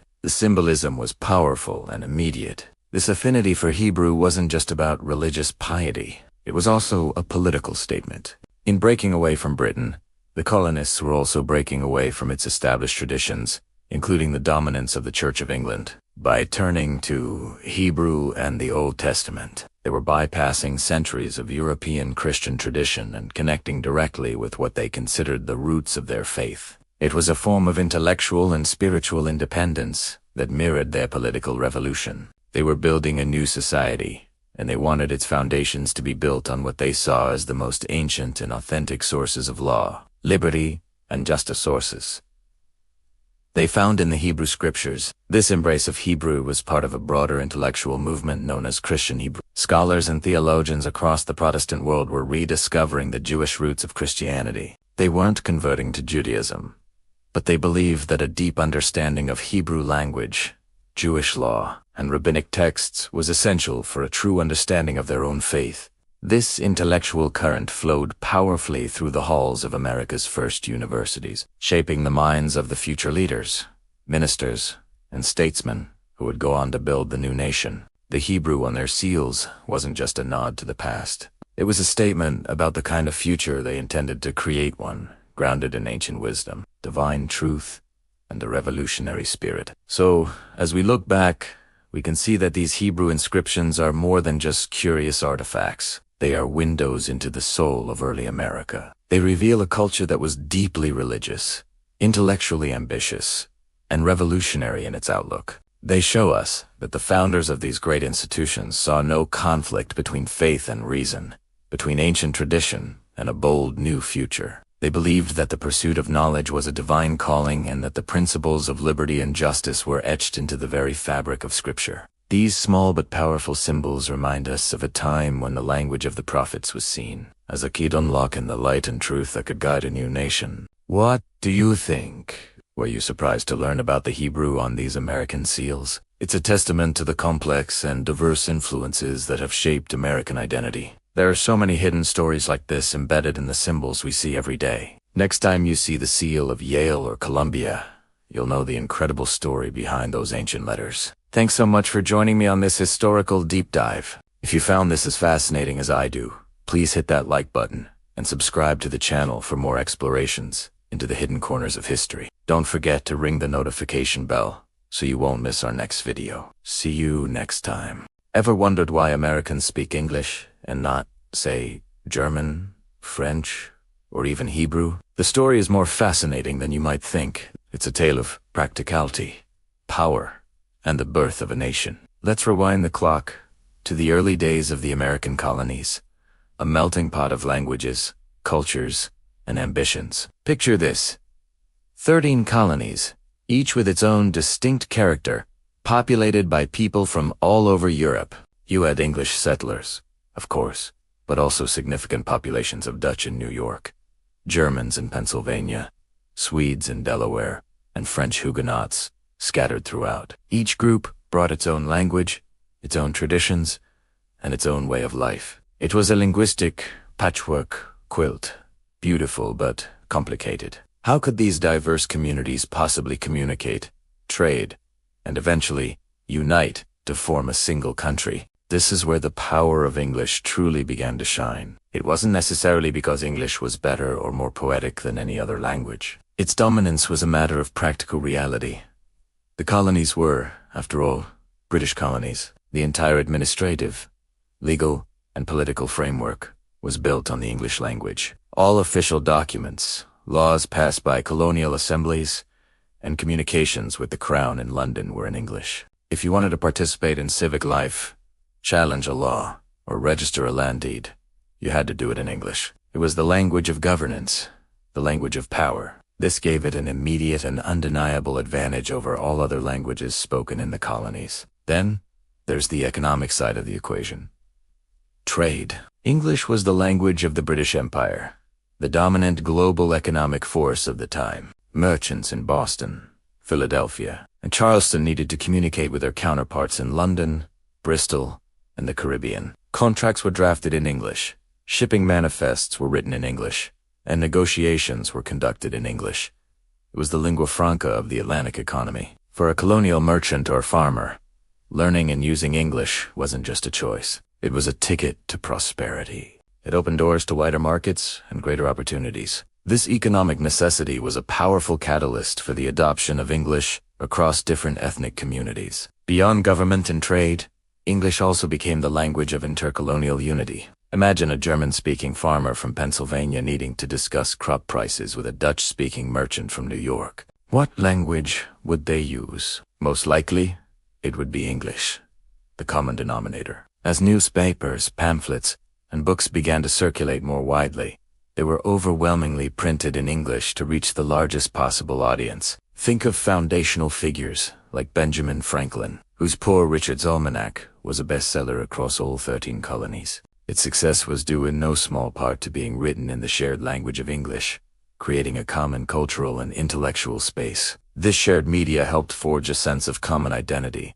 a precursor to a unified American identity. Now, here's a fascinating twist in the story. There was a moment, a genuine intellectual debate about what the official language of the new United States should be. It wasn't a foregone conclusion that it would be English. Some scholars and thinkers, deeply influenced by the Enlightenment and classical education, admired the ancient languages. They saw an opportunity to break from the old world, not just politically, but linguistically too. One of the most intriguing candidates proposed was Hebrew. This might sound surprising today, but it made a certain kind of sense at the time. The Puritans and other Protestant groups held the Old Testament in extremely high regard. They saw their journey to the New World as a kind of modern-day Exodus, escaping persecution to build a new Jerusalem.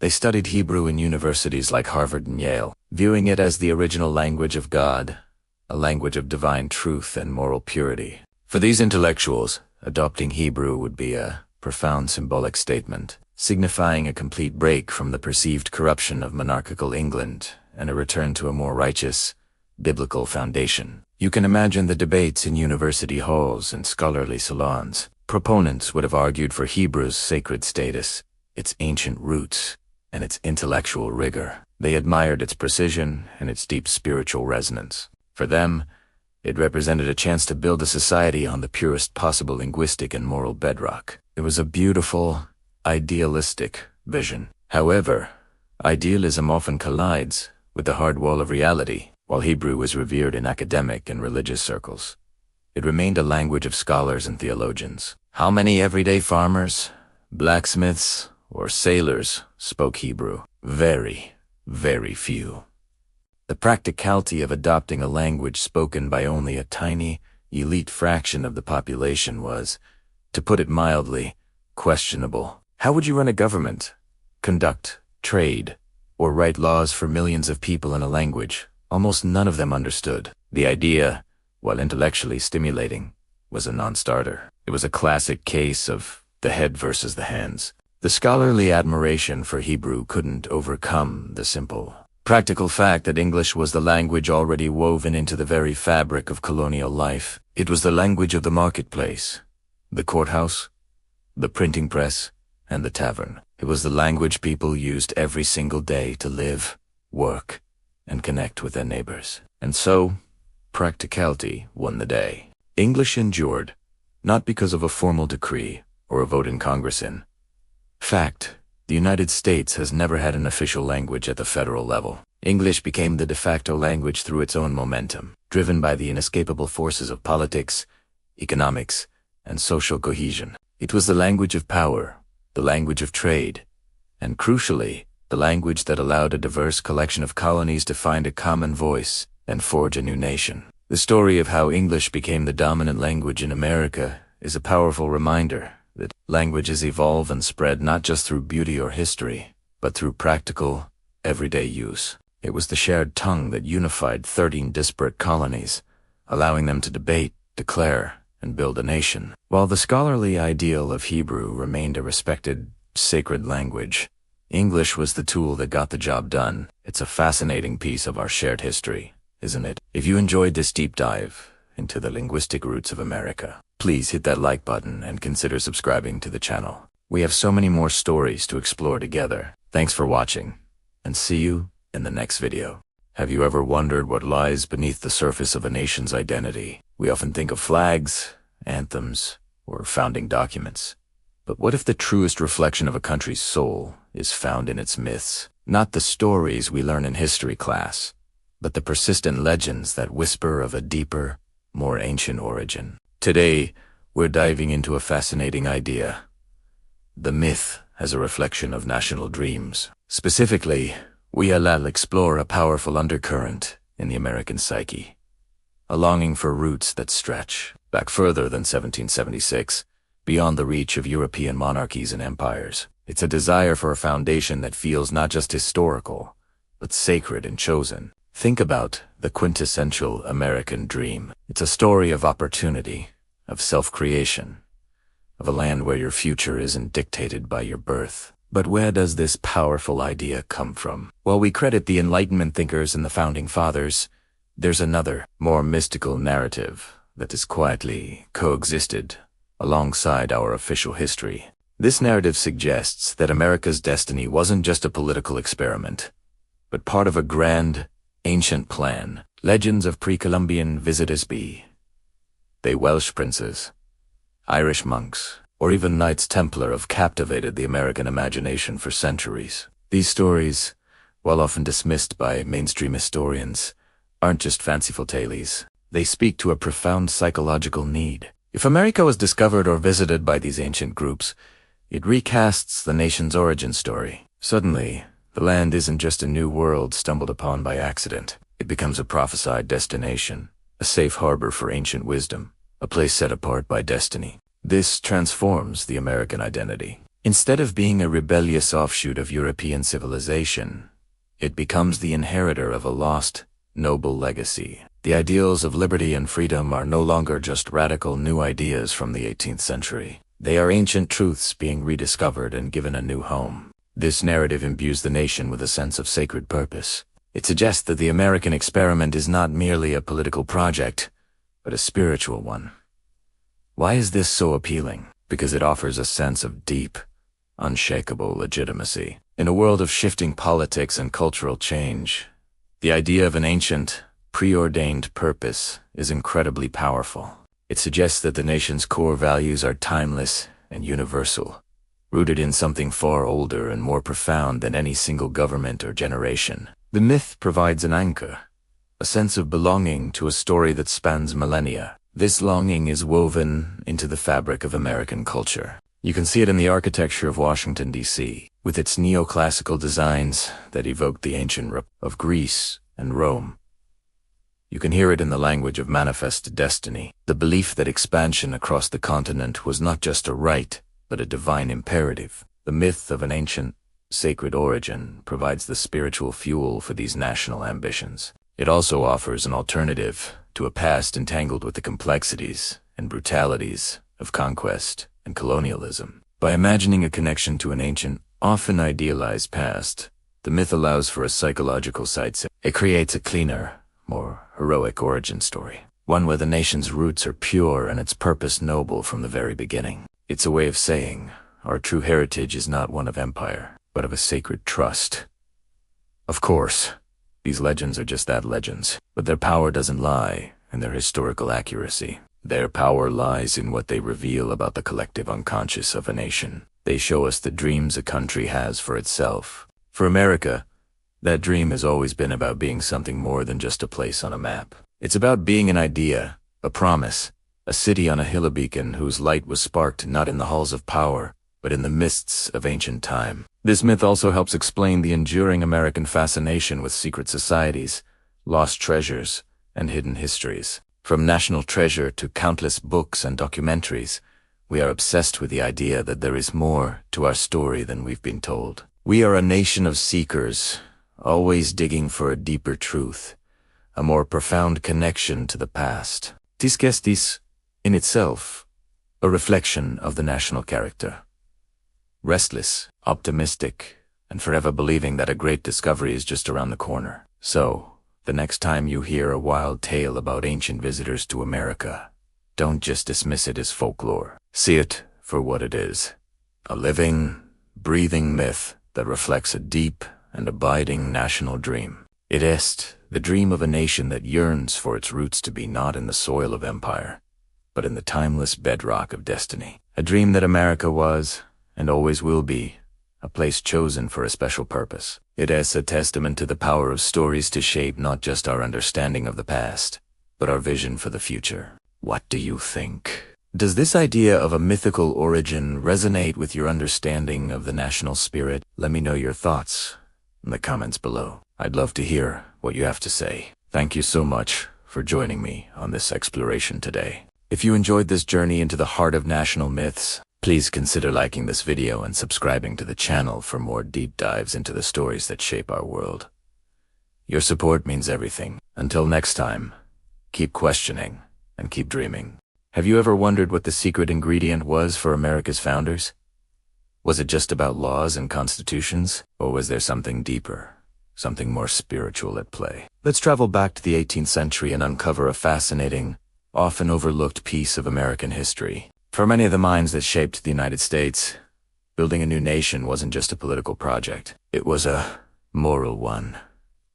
They believed that the character of the people, their inner compass, was far more crucial than any law written on paper. A republic, they argued, could only survive if its citizens were virtuous. But where did they look for a model of this virtue? The answer might surprise you.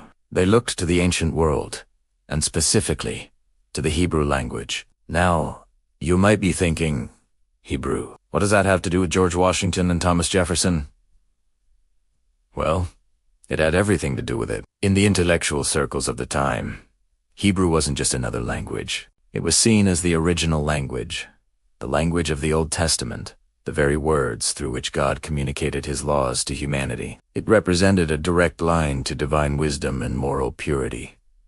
Think about the context. These founders were breaking away from the old monarchies of Europe, which they saw as corrupt and morally bankrupt. They were trying to build something new, something righteous from the ground up. They needed a powerful symbol, an ideal to strive for. Hebrew, with its rich history tied to stories of liberation, law-giving, and a covenant with the divine, provided that powerful symbol. It was the language of prophets and patriarchs, a language that spoke of justice and a higher moral order. This fascination wasn't just a passing fancy. It was deeply embedded in the education of the era. At universities like Harvard, Yale, and Columbia, The study of Hebrew was mandatory. It was considered a cornerstone of a classical education, right alongside Latin and Greek. Future leaders, ministers, and scholars were expected to engage with the Hebrew Bible in its original tongue. They believed that by doing so, they could better understand the foundational principles of law, ethics, and governance. Why was this so important? Because for them, the story of ancient Israel was a blueprint. It was a story of a people freeing themselves from tyranny, the Pharaoh in Egypt, receiving a divine set of laws, the Ten Commandments at Mount Sinai, and attempting to build a society based on a shared moral and spiritual covenant.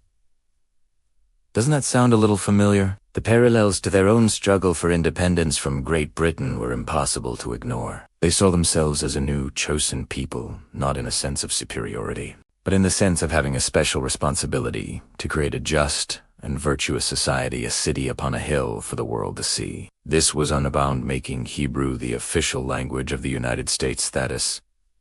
A popular myth that has been debunked. The idea was never to have everyone speaking Hebrew in the streets of Philadelphia. Instead, it was about embracing the spirit of Hebrew. It was about embedding its moral and ethical lessons into the very fabric of the new nation. The language symbolized a commitment to a higher authority than any king or government. It represented the idea that human laws must be grounded in divine or natural law to be truly just. So, when the founders talked about morality, they weren't just thinking about being good people. They were thinking in grand, historical terms. They were drawing on thousands of years of intellectual and spiritual tradition. The purity and divine guidance they associated with the Hebrew language became a guiding star. It was an ideal, a constant reminder of what they hoped America could become. A nation whose strength came not from its armies or its wealth, but from the moral character of its citizens. This connection between language, faith, and the nation's moral compass is a testament to the founders' deep thinking. They understood that a republic is fragile and that its survival depends on a shared set of values. By looking to Hebrew, they were seeking a timeless foundation for those values, one that transcended the political squabbles of the day. It was a way of anchoring their new, experimental nation in something ancient, sacred, and enduring. This connection also highlights how faith played a role that was more complex than we often assume. It wasn't just about personal belief.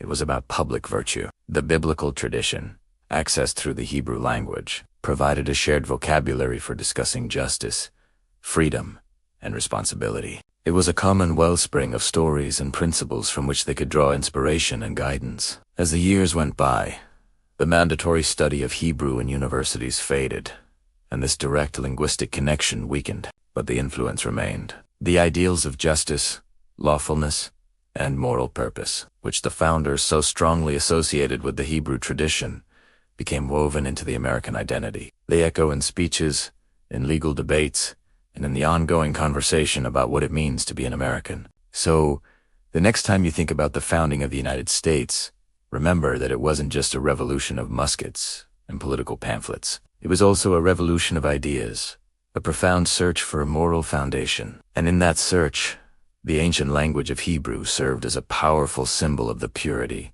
divine guidance, and enduring virtue that the new nation hoped, even if only in spirit, to achieve. It is a beautiful reminder that the roots of a nation can be found in the most unexpected and fascinating places. Thank you so much for joining me on this deep dive into history. If you found this as fascinating as I did, please hit that like button, subscribe for more stories, and share your thoughts in the comments below. See you next time.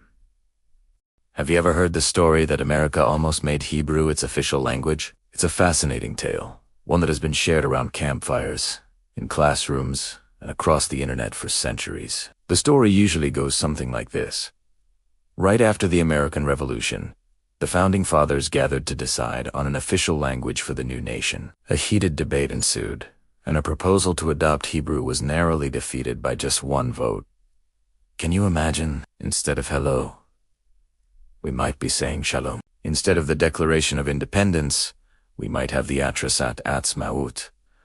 It's a powerful image, isn't it? The idea of this fledgling nation, breaking away from the old world of Europe, choosing to align itself not with England, France, or Spain, but with the ancient language of the Bible. But here's the thing. It never happened.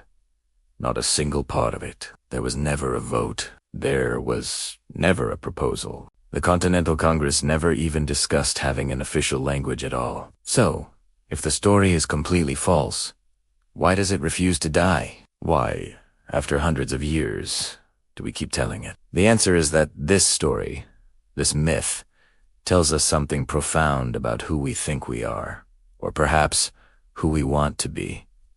It's not just a piece of historical fiction. It's a powerful blend of myth, faith, and identity, three of the most powerful forces that have shaped the American imagination from the very beginning. Let's start with myth. Every nation has its founding myths. For the Romans, it was Romulus and Remus, suckled by a she-wolf. For Britain, it's King Arthur and the Knights of the Round Table.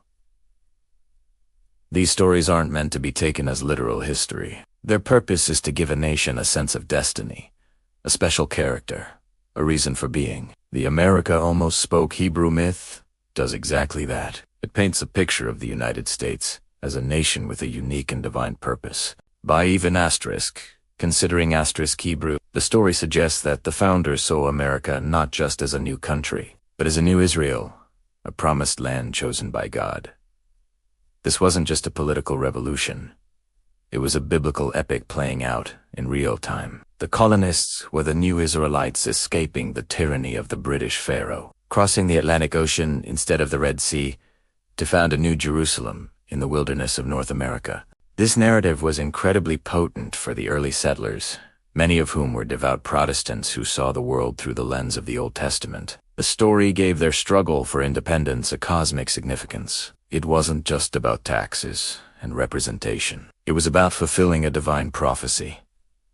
This brings us directly to the second pillar. Faith. You can't understand early America without understanding the immense role that religion, specifically Puritan Christianity, played in shaping its culture and values. The Puritans who settled New England were obsessed with the Bible, and they had a particular reverence for the Old Testament and the Hebrew language it was written in. They saw themselves as modern-day Hebrews, living out a covenant with God. They gave their children biblical names like Abraham, Sarah, and Isaac. They named their towns Canaan, Salem, and Goshen. For them, Hebrew wasn't just a foreign language. It was the asterisk, lingua sacra asterisk, the holy tongue, the language that God himself used to speak to Adam and Moses. They believed that learning Hebrew was a way to get closer to God, to understand the scriptures in their purest, most unadulterated form. Many of the leading intellectuals of the colonial era were skilled Hebraists at universities like Harvard, Yale, and King's College, what is now Columbia. Study of Hebrew was a required part of the curriculum, right alongside Latin and Greek. It was considered essential for any educated person, especially a minister. Students would study Hebrew grammar and translate passages from the Old Testament. Some even delivered their commencement speeches in Hebrew. So, while the idea of a congressional vote is a fabrication, the underlying cultural reverence for Hebrew is absolutely real. The myth takes this genuine historical fascination and dials it up to 11, turning a cultural affinity into a dramatic political showdown. It creates a what-if scenario that perfectly encapsulates the religious fervor of the era. The story endures because it feels asterisk. True asterisk. Even if it isn't factually accurate, it reflects a deep-seated belief in America's divine mission, a belief that has been a cornerstone of American identity for centuries. And that leads us to our third and final pillar, identity. The story is a powerful statement about what it means to be American. By rejecting English, the language of the oppressor, and considering Hebrew, the language of an ancient, liberated people, the story frames American identity as something new, radical, and independent. It's a declaration of cultural independence that goes hand in hand with political independence. It suggests that America wasn't just a spin-off of Britain, but a complete restart. A new chapter in human history, founded on different, more righteous principles. This idea of America as a complete break from the past, a city on a hill for all the world to see, is a recurring theme in American history. We see it in the concept of American exceptionalism, the belief that the United States is unique and holds a special place among nations. The Hebrew myth taps directly into this vein of national pride. It's a story about choosing a new identity. It says, We are not Europeans. We are something different. Our roots go deeper, not to the monarchies and empires of the old world, but to the very foundations of Western faith and liberty. Furthermore, in a nation of immigrants, a nation constantly grappling with its own multicultural identity, this story provides a kind of unifying, foundational narrative. It links the diverse American populace back to a single, powerful, quasi-religious origin story. It doesn't matter if your ancestors came from Ireland, Italy, Africa, or Asia. This myth connects everyone to the same revolutionary, biblically inspired beginning. It creates a shared heritage, even if it's an invented one. It gives a sense of a common purpose that transcends individual ethnic or religious backgrounds. Think about how the story has evolved over time. In the 19th century, it was often told as a point of pride, highlighting America's scholarly and religious foundations. In the 20th and 21st centuries, it has often been shared in Jewish American communities, serving as a symbol of the deep and long-standing connection between Jewish culture and the American project. It becomes a story that says, we were here from the beginning. Our heritage, our language, was considered for the very foundation of this nation. It's a way of affirming a sense of belonging and historical significance. So, in the end, the fact that the story is a myth doesn't make it meaningless. In fact, it might be the very reason it's so powerful. Factual history tells us what happened. Myths tell us what it means. The enduring tale of America, almost speaking Hebrew, is a perfect example. It's a piece of folklore that encapsulates the nation-esque, complex relationship with its own origin story. It's a mirror reflecting America's long-standing ideals of being a chosen people, a nation of faith, and a radical new experiment in human freedom. The story persists not because we're ignorant of the facts, but because it speaks to a deeper truth about the American imagination. It is a reminder that the stories we tell about ourselves are just as important as the historical events that actually occurred. They shape our identity, define our values, and give us a sense of our place in the world. So, the next time you hear this fascinating tale, you'll know that while it might not be historically accurate, it tells you a great deal about the enduring soul of America. Thank you so much for watching. What are some of the founding myths from your own country or culture? I'd love to read about them in the comments below. And if you enjoyed this exploration of American folklore and history, don't forget to like this video and subscribe to the channel for more stories like this one. We'll see you in the next video. Have you ever heard a story about your country's founding that sounded a little too perfect? A tale of heroic founders, divinely guided decisions, and a destiny written in the stars. Stories like these are everywhere. From the myth of Romulus and Remus being raised by a Chauveau to found Rome, to tales of George Washington and the cherry tree. We often dismiss them as just that, stories, perhaps even falsehoods. But what if I told you that their truthfulness isn't the most important thing about them? What if their real value lies not in the facts they present, but in the beliefs they reflect? Welcome to our exploration of myths as mirrors of belief. Today, we're diving deep into why these foundational stories, even the ones we know aren't literally true, are incredibly powerful windows into the soul of a nation. They show us not just what a country was, but what it desperately wanted to be. Let's think about a young nation, just starting out. It's facing uncertainty, internal divisions, and external threats. It needs a unifying identity, a shared sense of purpose. How do you build that? You tell stories. You craft a narrative that binds people together. These aren't just random fairy tales. They are carefully constructed myths that embody the ideals the nation strives for. Consider the common themes we see in these founding myths. First, there's the idea of being chosen. Many national origin stories include a divine element, a sense of being selected by a higher power for a special purpose. This wasn't just about feeling special. It was a powerful tool for morale. It told the people that their struggles were not in vain, that their fledgling nation had a grand destiny to fulfill. This belief could inspire immense sacrifice and perseverance in the face of incredible odds. It transformed a political project into a sacred mission. Next, there's the theme of righteousness. The heroes of these myths are almost always portrayed as impeccably moral and noble. They are paragons of virtue, brave, honest, and selfless. Think about the idealized versions of founding fathers or revolutionary leaders. Were they really perfect? Of course not. They were complex human beings with flaws, just like any of us. But the myths strip away that complexity. Why? Because the nation needed symbols of its own highest ideals. These mythic figures become the moral compass for the society, representing the character traits that the nation values most. By telling stories of their unwavering integrity, the nation is essentially saying, this is who we are. This is the standard we hold ourselves to. And finally, there's the element of higher wisdom. The decisions made in these stories are never just lucky guesses or pragmatic compromises. They are presented as acts of profound foresight and guidance, almost as if the founders had a direct line to some transcendent truth. This serves to legitimize the nation's foundational principles and institutions. The Constitution wasn't just a document hammered out through messy debates. It was a work of inspired genius. The laws weren't just rules.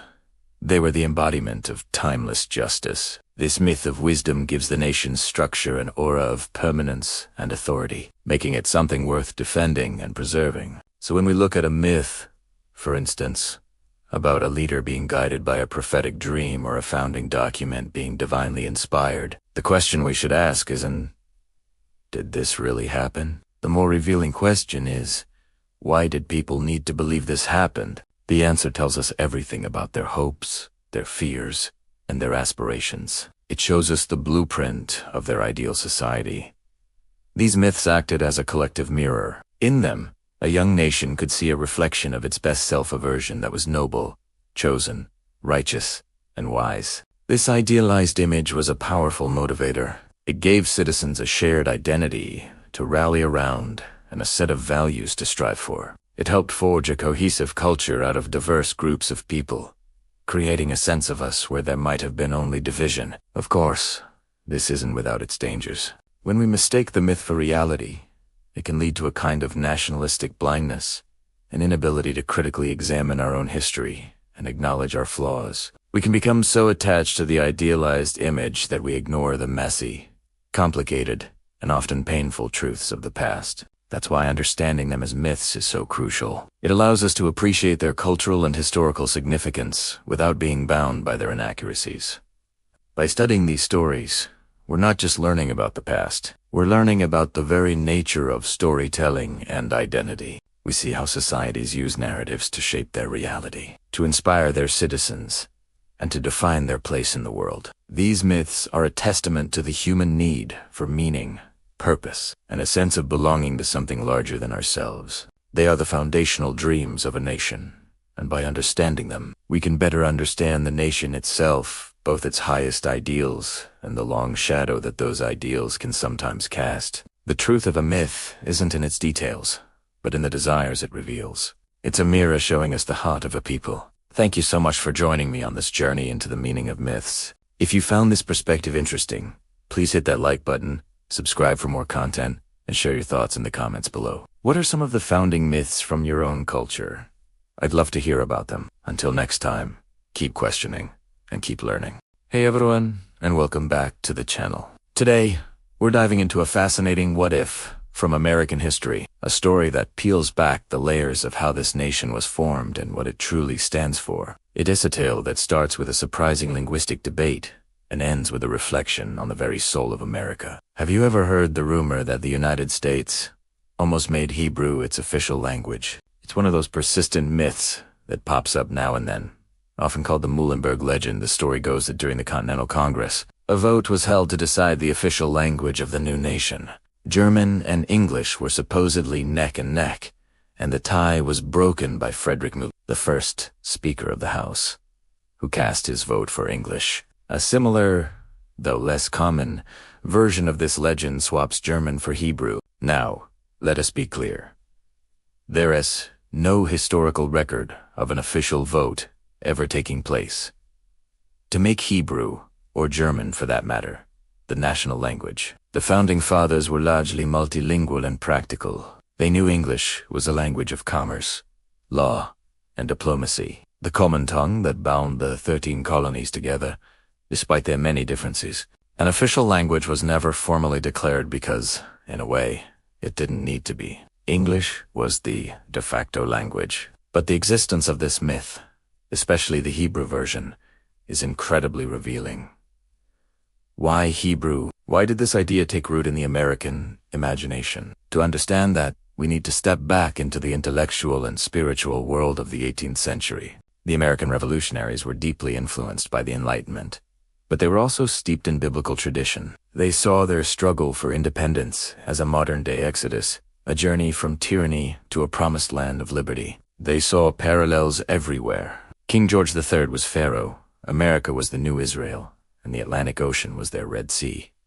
This wasn't just flowery rhetoric. It was a core part of their identity. They looked to the ancient Hebrew Republic as a model for a self-governing society, a nation under God but free from the rule of kings. Figures like Thomas Paine and John Adams studied the history of the ancient Israelites for lessons in governance and civic virtue. So, the idea of elevating Hebrew wasn't just about language. It was about symbolism. For some, adopting Hebrew would have been the ultimate declaration of this new identity. It would have been a radical break from the old world of European monarchies and a symbolic founding of a new Zion in the wilderness. It was a way of saying, we are not just transplanted Europeans. We are a new people with a divine mission. The founders were scholars, many of them, particularly those who attended universities like Harvard, Yale, and Princeton, were required to study Hebrew alongside Latin and Greek. It was part of a classical education. They believed that to truly understand the Bible, the foundational text of their moral and ethical world, one had to read it in its original language.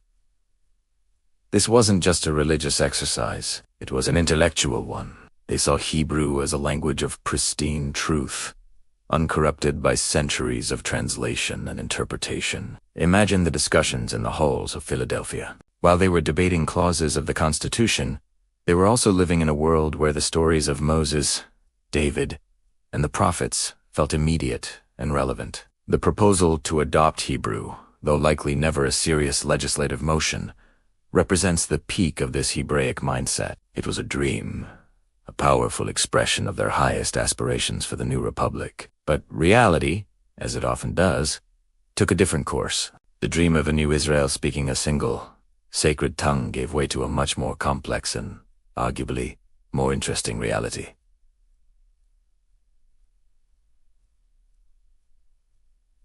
America never chose Hebrew. It didn't formally choose English either. Instead, it stumbled into becoming something else entirely.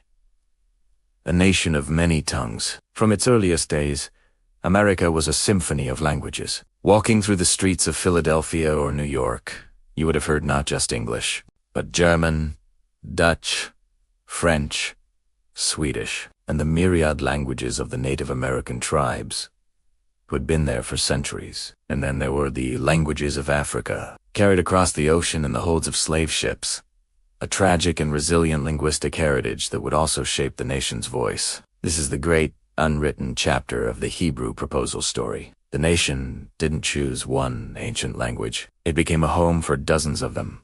The waves of immigration in the 19th and 20th centuries brought even more. Italian, Polish, Yiddish, Chinese, Spanish, and countless others. Each group brought with them not just their labor and their hopes, but their words, their stories, their ideas, and their faiths. The dream of a single, unified American identity, symbolized by one language, was replaced by the messy, vibrant, and often challenging reality of a multicultural society. The motto pluribus unum, out of many. One took on a new meaning. It wasn't about melting everyone down into a single, uniform mold. It became about weaving a tapestry from many different threads, where each color remains distinct yet contributes to the beauty of the whole. And that brings us to today. The linguistic landscape of America is richer and more diverse than ever. Spanish is spoken by tens of millions. You can find communities where Mandarin, Vietnamese, Tagalog, Arabic, or Haitian Creole are the languages of daily life. This isn't a deviation from the American story. It is the American story. The legend of the Hebrew proposal serves as a powerful reminder. It reminds us that every nation is shaped not just by the decisions it makes, but by the dreams it entertains. America never became the new Israel in the way some revolutionaries envisioned, speaking the tongue of the prophets, but in its own unique, chaotic, and beautiful way. It did become a promised land for people from every corner of the globe. It became a land not of one faith, but of many, not of one idea, but a constant, roiling debate of competing ideas. And not of one language, but a nation of countless tongues. The story isn't about the choice that was never made. It's about the incredible, unexpected, an ongoing creation of a nation that learned to find its identity not in uniformity, but in its magnificent, breathtaking The real American language isn't just English, it's the chorus of all the languages spoken by its people. Thanks so much for watching. What do you think the story says about America's identity? Let me know your thoughts in the comments below. And if you enjoyed this journey into history and ideas, don't forget to like, subscribe, and hit that notification bell so you don't miss our next video. See you next time.